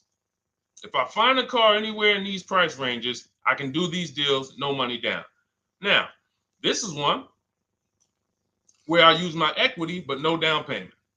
Goal number 4, I use my equity for a 6-year loan, no down payment. Now, goal number 5. Now you can see the price of the car is getting higher. Use equity, use my use equity and down payment, but it's 5-year loan. And then here is your max budget. Your max budget, which is fine. There's nothing wrong with if you find a vehicle that, once you use this and you find the best price vehicle, as long as you are under this number, you are fine. The problem is when you go over that number. The problem is when you go over budget. All of these goals are your budget. So when I got my Infinity truck, I got my goal out. It was my 4th goal. 4th goal. 4th goal. Now, this is how you make sure when you go out to shop, and look, you'll notice, look at the top. What does it say? You select your state determines the sales tax, will factor it in, give you precise figures. Now, you'll notice, what about the fees, Deshone? Don't all these cars charge fees? We've already factored in the taxes, and we've added $1,000 for fees. What is $1,000? The documentation fee and the motor vehicle fees. It's all in there. So you can go out and know that's my max budget. I cannot buy a vehicle, make a deal on a vehicle where my purchase price is more than $26,729. That's the perfect budget calculator. So there are certain things that I had to create. No one does them. Everything that I was referring you guys to, all the websites, I was doing this, and there was some things where I couldn't refer you to anything because it doesn't exist. We had to build it. So this is how we make sure we are shopping, whether it be for new cars, used cars, below our budget. And that's not how you make, but here's the thing. I need you, before we go to the next question, I need you to understand something. That doesn't make sure you pay below market price. You have to combine this with getting bids, because you can be within your budget and pay over market value. There's 3 types of prices you can pay for a car, whether it's a new car, used car, or lease. Did you pay market value? That's what everyone's paying. Average. Did you pay over market value? Our only deals we make are below market value. And the way that happens is through bidding and creating a marketplace around you where all these people are competing for your business. That is how you combine that with the budget. This will keep you below your budget, but it does not guarantee. If I gave this to you, all of you would be like, this is great. I'm never going to go over my budget again. But it does not, until you combine that with getting bids for whatever you're looking for, you still run the risk of overpaying, even if you're under budget. Okay? Clear? Type $ if you're all clear before we move to the next question. And there's no way for us to do this manually. If there was a way that you could do this manually, trust me, I would have told y'all to saw me make a video about it all day on my social media. There was just no way. We had to build software. And you know, in my book, you guys will have access to at least 5 calculators for counter offers for new cars, true value discounts when you put the new price you put the original new price of the used car deal whatever used car you're buying, you put the new car price in, and then you put in the asking price, and it tells you the true value discount, perfect budget calculator. We have at least 5 softwares that I've custom built, and to make sure you guys get great value. So again, I didn't want to be the person who said, you guys know, there's plenty of people who be like, man, the value I'm giving you guys, I'm gonna charge $2.99 for the book. Whatever. The people who pay, they'll save the money. And the people who pay, there'll be some people, because some people are gonna pay, they just see value. Poor people look at cost. Wealthy people look at value. People who are into financial literacy they don't ask themselves, how much does that cost? They ask themselves, what's the value I'm getting from that? And I could have said, well, you know what? I'm going to help you pay less than everyone on new cars, used cars, leases. We'll do $200, $300 for the book. And I only want to sell it to 1% or 5% of the pie. But at the end of the day, my mission is to help as many people want to be helped. And so that's why I said, okay, $97. But even our welcome offer, you got a chance to get it for $24 if you get there before the 30 minutes is up. Okay? YouTube link, get your copy. And make sure you save the support email, guys. If you see it scrolling across the screen. If, for instance, you don't get your book in 5-10 minutes, it's usually because you typed your email wrong. Reach out to my support team. They'll get you the book immediately. And soon as you pay, go to TikTok. Look, y'all see the links. Go to my bio on YouTube and Instagram. Get your copy. And as soon as you pay your $24, there's going to be a page that says screenshot this page. Right on that page, you can access your book. I want you to have the book immediately, but I also, in case some of you type wrong, big thing, we fat finger stuff. I want you to have the support email so that you can reach out to my team so we can make sure that book is in your inbox so you can use it and start saving money and building confidence. Okay, Dolan, next question, man. Let's keep it rolling. Okay, there's something about Mary on Instagram. I bought a car as is, and in less than a month, motor lock, can I sue for selling me a lemon? I'm not a lemon law attorney, but that is not what a lemon law case is based off of, in my understanding. Lemon law case is based on you buying a vehicle and the same thing continuing to go wrong at least 3 times. That's a general overview of, what the lemon law process is.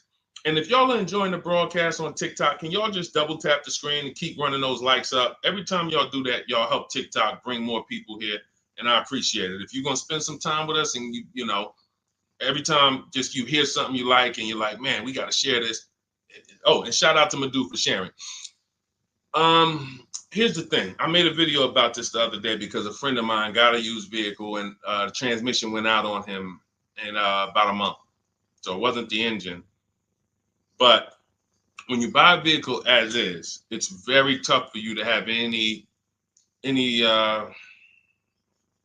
recourse, anything that you can do, because you're signing a contract that specifically says as is. It's very tough. What I would do if I was you, because the damage is done, I just find out what it would cost me to put a used engine in the vehicle, rebuilt in a used engine, salvage yard. You need to, and especially if you're buying cars that you're paying cash and you're buying as is cars, these are probably cars that are under 10 grand, 12 grand. You need a mechanic.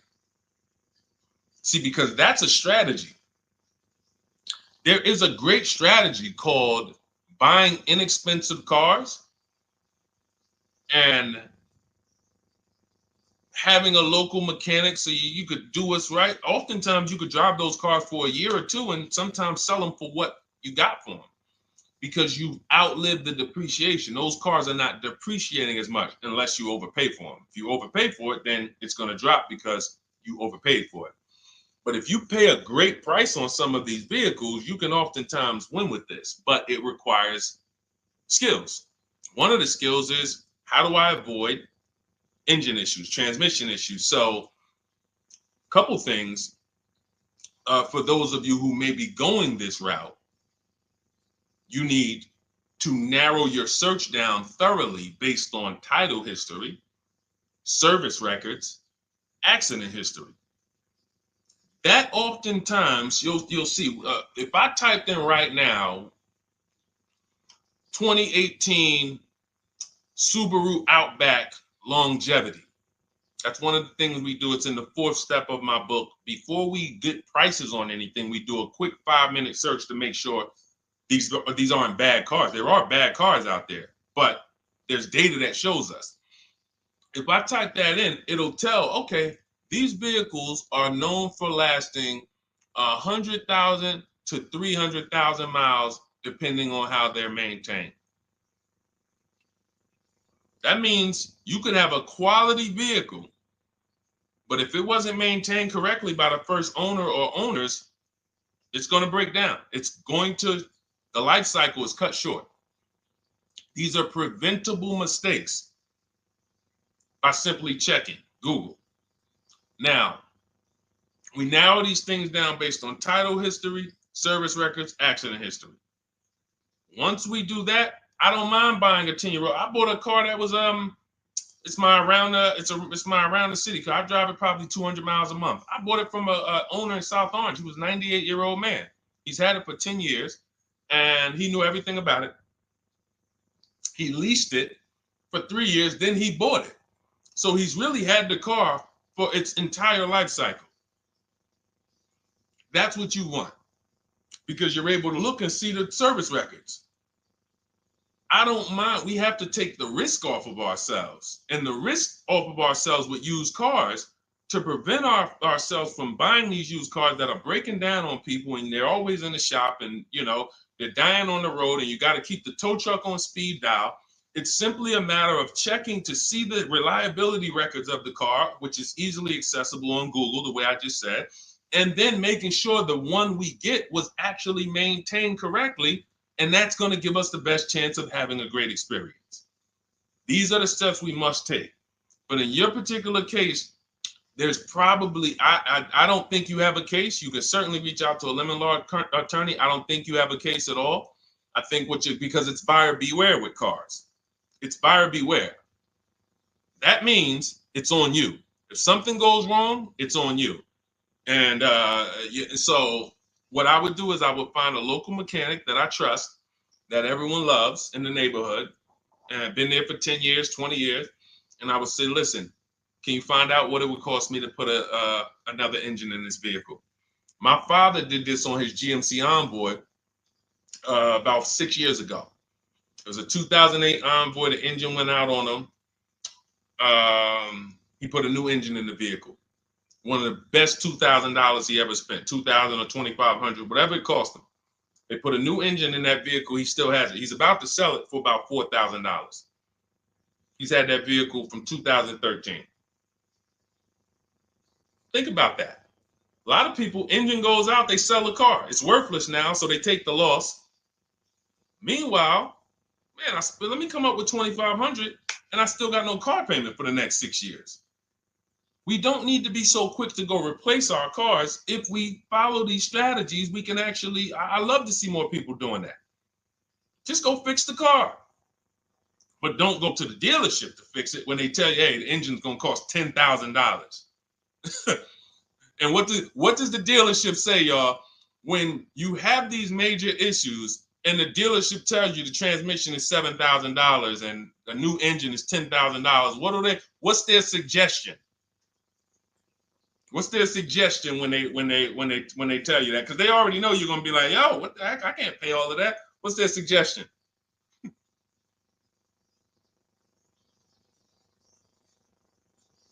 see, let me give y'all some time to type. I just want y'all to know, this is how the system works. So I know somebody. Look, thank you, J. June. Trade it in. Thank you. You see how we can? Oh, look, N.Y. Anderson, buy a new one. So what they do is, exactly, Victoria, they're going to suggest a new vehicle. So if we know, now watch this, as your vehicle is worthless, you don't have any opportunity to put it on a competitive market to see Well, how much would somebody pay for that? They've already assessed the value, and they want to structure your deal, have you take that major loss for that engine. They're going to put the engine in for a lot less than that, and they're going to resell it, and now they sold you another car. When you could have just literally went to a mechanic, got a rebuilt or got a used engine, put in that vehicle, cost you $2,500, maybe $2,000, and literally you're on the road for another couple years with no car payment, keeping money in your household versus now I'm in another $400 a month payment. Okay? This is what it's about. And if you're like Deshone, well, I don't want to keep a car that long. We talked about you earlier. You shouldn't be buying cars. Because the keepers on here who keep cars 8 years, 10 years, who has a car they've had in their driveway for more than 8 years? Type the number of years. I want to explain something we're gonna help a couple people learn a lesson here about themselves, because they're gonna be like, they're gonna realize they're not keepers. Look, look, we need to show people, because some people think, oh, I keep my cars a long time. I keep them about 6-7 years. We need to show that that's not a long time in the world of cars and depreciation. So Michael, 15 years. Michael got a car that he's had for 15 years. Let's go. Type the number of years you've had it if it's more than 8. Look, Vancia, 11 years. Let's see. See, a lot of people don't keep their cars.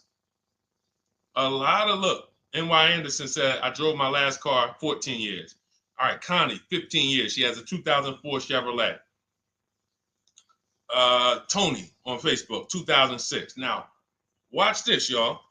If you ask me, Deshone, what's the way to get the most money out of a vehicle? It's to do what they're doing. Tanaya, 9 years. No, Renata, not less than 8. Not less than 8.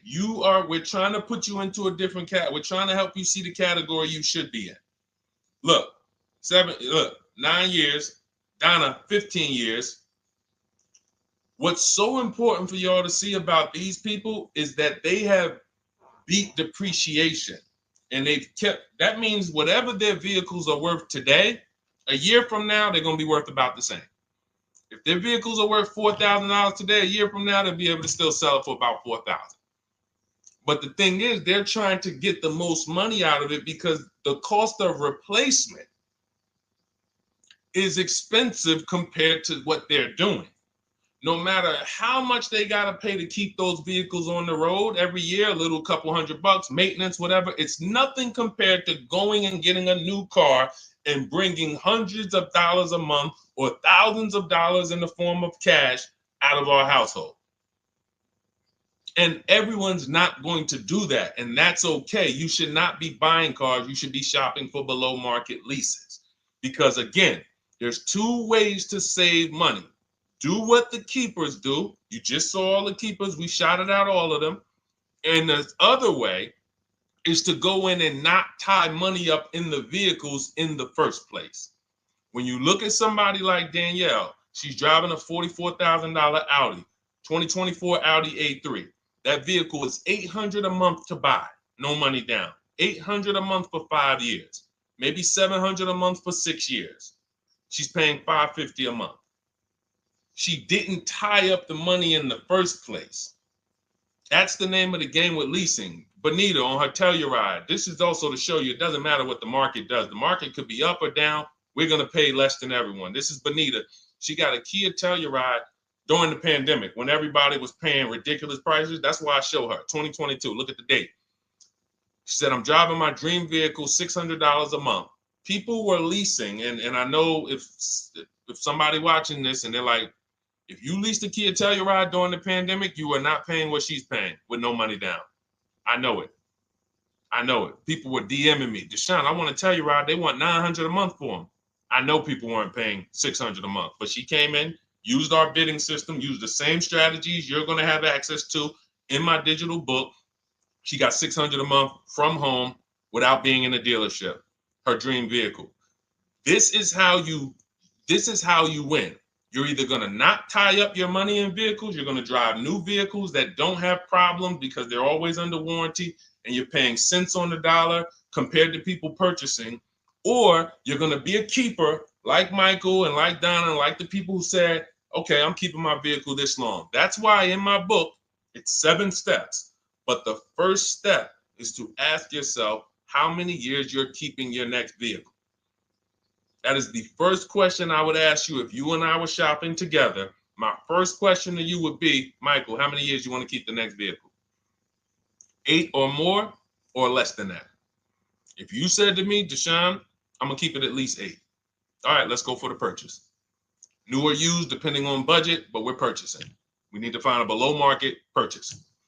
If you said, Deshone, I'm 6 years max. I can't see myself keeping a car more than 6 years. All right, we're going to shop for a below market lease. Because the money you're going to spend in a below market lease, when you get these below market lease deals, not commercial leases, not what you see on advertisements. Those are ridiculous prices. We don't pay those prices. None of these people that you see, Greg, Charles on his Palisade, none of these are advertisements. They're thousands less. But when you're putting money in the cars and you're driving brand new cars, this is how it was for me when I was 22. This started for me at 22. I was working for Pontiac, and I leased a brand new Pontiac G6. It was $256 a month. $256 a month. It was like a $21,000 vehicle. Same time, I had a friend of mine. She got a I don't want to say it because she might be watching this, and this is no shot at her. I didn't understand enough to teach her back then because I was new in the business. She went and she bought, let's call it a Honda Civic. Now my car was bigger because the G6 was a mid-size vehicle. The Honda Civic is a compact vehicle, but she bought it. $20,000 vehicle, 22, whatever it was at the time, paying almost $500 a month. Like, that's a $500 payment. That's what it is. So my young household, I got a newborn daughter. I got a new car I'm paying $256 a month for. Same time, it's got families around me. They're in their 20s, but they're paying $500 a month. This is what showed me, wait, something's going on. And I never stopped. I bought a used car at that time. But since I've had 4 Infiniti leases, I've had a Jeep Grand Cherokee lease, and people always think, D, you must be paying ridiculous money. I see you get new cars every 3 years, but they don't. I'm driving $40,000 cars, $45,000 vehicles. I never paid over $400 a month. Not one of my lease payments was ever. I remember I got this Jeep Grand Cherokee, and it was a $35,000 Jeep Grand Cherokee Laredo, 2018. When I got my offers, the best offer was $330 a month. 12,000 miles per year.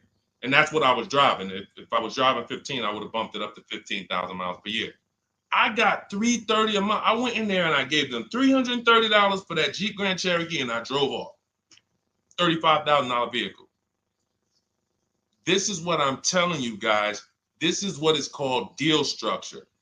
If your deal is not on the right foundation, if you buy but you should have leased, you're overpaying by thousands and thousands of dollars. And you're going to have subpar vehicles with that run out of warranty, and you're going to have the same payment. You're going to have higher payments.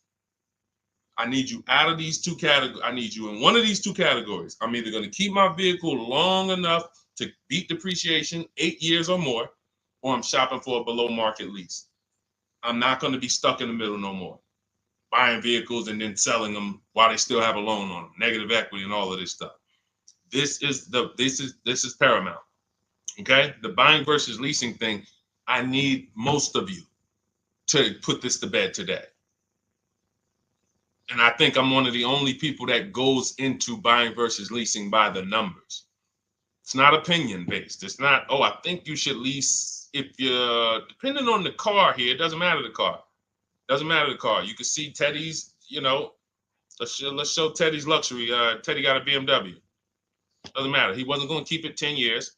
Look, goes on a BMW 2024 i4 M50. It's a $73,000 vehicle, $856 a month. $856 a month. Look, he said the dealer's initial offer came in at $937 using the counter offer calculator. Using the counter offer calculator, he counted at $829.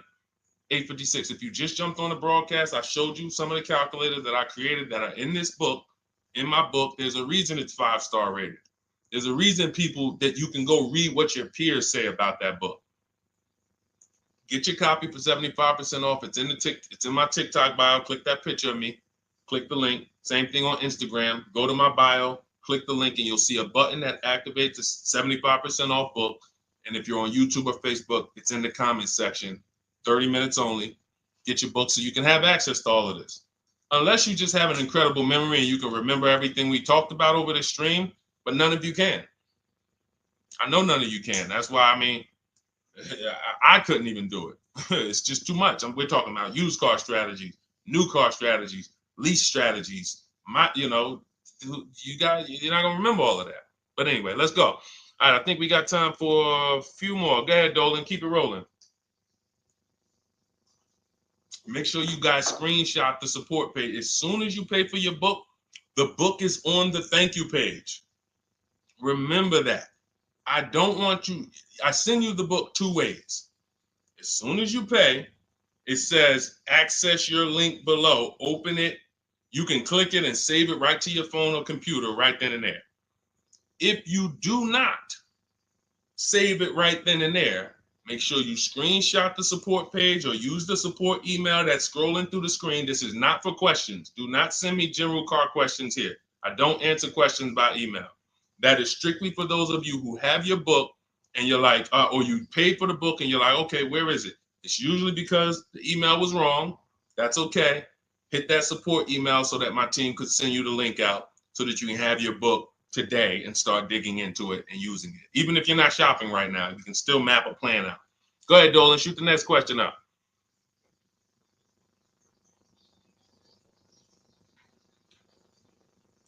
All right, this is Victoria from TikTok. Any tips for how I can get the highest trade-in value for my existing vehicle? Of course, bids.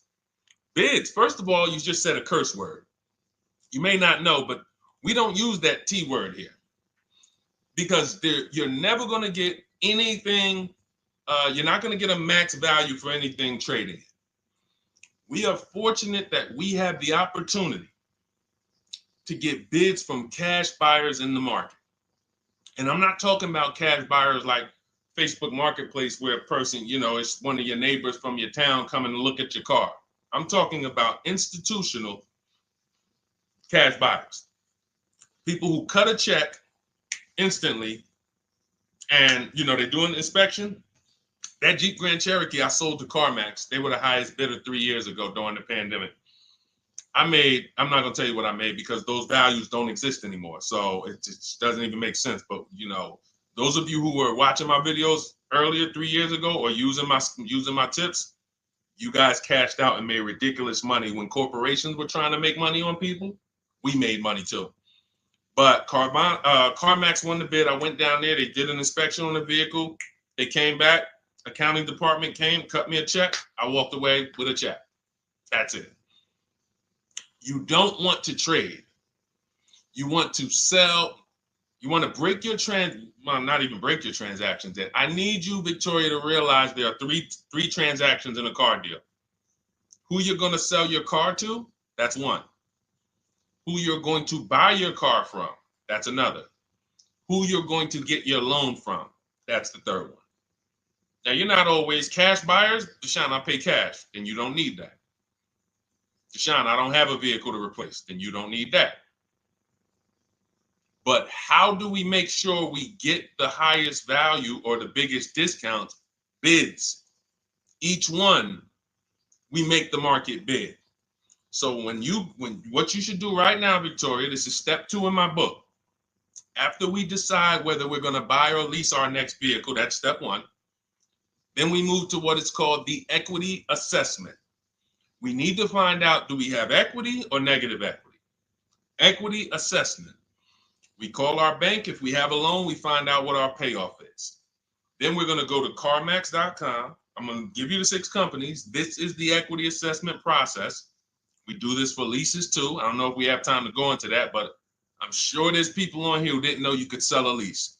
Type a question mark if you didn't know. Deshone, what do you mean selling leases? I never heard of that before. Type a question mark if you didn't know you could sell leases.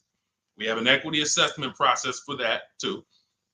But what you would do is you go to CarMax, Driveway, Carvana, Kelly's Blue Book Instant Cash Offer. This takes 20 minutes. Auto Nation, Sell My Car, and Car Gurus, Sell My Car. Car Gurus, Auto Nation, Kelly's Blue Book Instant Cash Offer, Driveway, Carvana, CarMax. 6 offers in 20 minutes. That's bids. See, everything we do is a bid. That's how we have peace of mind. We don't negotiate. We make people negotiate with each other. There's 2 schools of thought. I want to remodel my kitchen. I want to remodel my whole kitchen. I go in and I have 5 people come out to give me a quote. One of them comes in and I start negotiating with them. Hey, you got to take less. Hey, you got to take less. You got to take less. I don't know if it's a good price or not. But when I come in, the first person comes in, I say, hey, okay, great. Is this your best offer? I'm having a couple other people come by. Oh, okay. Okay, thanks a lot. Next offer? Oh, next offer? Oh, well, listen, look, I could beat that. Oh, I'll give you another 5,000 off. They're competing against each other. When someone knows you are shopping their competition, you're making them compete with each other. They're negotiating with each other, not with you. That's a bar. Type of exclamation point if you got that. When people know you're making them compete with their competition, they're negotiating with their competition, not with you.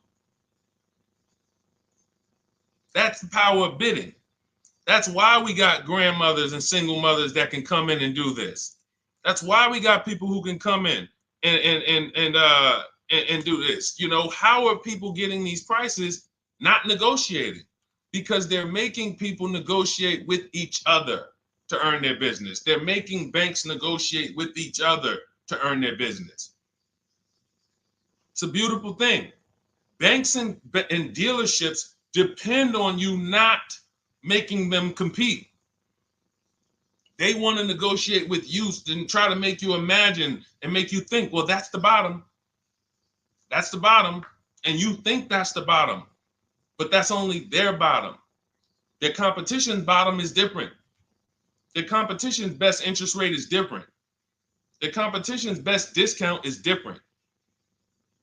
And why is what we do so easy? Because we're right here in our houses. That's why our entire system, our company, my book, our mindset is called Cars from Home. Cars from Home. It encompasses everything we do. Cars from Home. So that's what you do, Victoria. First thing you do is you go to those 6 websites, get your 6 cash offers, and that's going to be higher than any dealer you would ever consider trading the car to. Guaranteed. And this also allows us to eliminate the fake emails we get. All of this stuff is computer generated. I know you guys get these emails. Hey, Deuce, great news. We need your 2016 Kia Optima. We have a customer looking for it. We'll pay you $2,000 over MSRP. Who's gotten those emails? We'll pay you $2,000 over Kelly's Blue Book. Who's gotten those emails? Deuce, the list is CarMax, Carvana, KBB Instant Cash Offer, Driveway, Auto Nation, and Car Gurus. Car Gurus. That's step 2 in my book, the equity assessment process. This is stuff we do before we start shopping. Decide whether we buy or lease is step 1. That's going to put our deal on the right foundation. Step 2 is the equity assessment. Everything we do is a path. It's a clear, easy path. Okay, so yeah, I forgot the question that I just asked, but let's go. I could already tell. See, I could tell when I'm winding down because y'all could tell stuff will start blurring to me. That's why I'm like, see, and if that happens to me, I know it happens to you. Like that's why I'm like, listen, grab your copy of Cars from Home. It's a digital book. You'll have it in your inbox in minutes. It's continued updates. I probably updated that book 5 times since we originally launched it. Added calculators to it. Those weren't in it originally. I've added the calculators. I'm committed to making stuff better without being like Like, imagine this.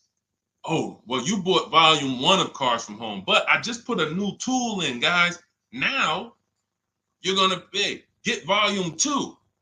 And now every time a website changes, you got to get volume 2 and volume 3. And 5 years from now, you're getting volume 9 each time. It's like, no, literally one-time cost. And I can't tell you if that'll be around forever. I can't tell you that. I can't tell you 3 years from now I'm going to be giving free updates of the book. I don't know, but I know today that's what it is. Everyone who gets their book, you get free updates as I update the book, because there's value in that. There's value. I can send an email out to people every 3 years and ask them, hey, did you enjoy the book? They're going to say, hey, yeah. Well, here's the thing. My new version is this. There's value in that. It could just be $24. They're already a believer. Someone who used the book's already a believer. So they'd be like, yo, the new version, oh, I'm about to shop again. $24. I'll pay it again. It's the best money I ever spent. But for now, I'm not doing that. Those of you who have the book, you will get free updates, and we'll keep you on the list to make sure you always get free updates of the book. So your link for 75% off is in the YouTube comments. It's only good for 30 minutes. It's in the Facebook comments, and it's in my Instagram and TikTok bios. Click those links in my bio. Click the button that says 75% off my new book. Get there before the $97, before it goes back up to $97. And make sure you save the support email, guys. Screenshot the support email. It's scrolling across the bottom of the screen. If that book is not in your inbox in 5 minutes, I want you to email my support team. Make sure you check your spam. And I also want you to, as soon as you purchase, you'll see, I say, hey, access your book below. So there's a link where you can click, open it up, get your book immediately if you want to download it, but I also email you a copy. But make sure you save the support email just in case. And again, that email is not for questions.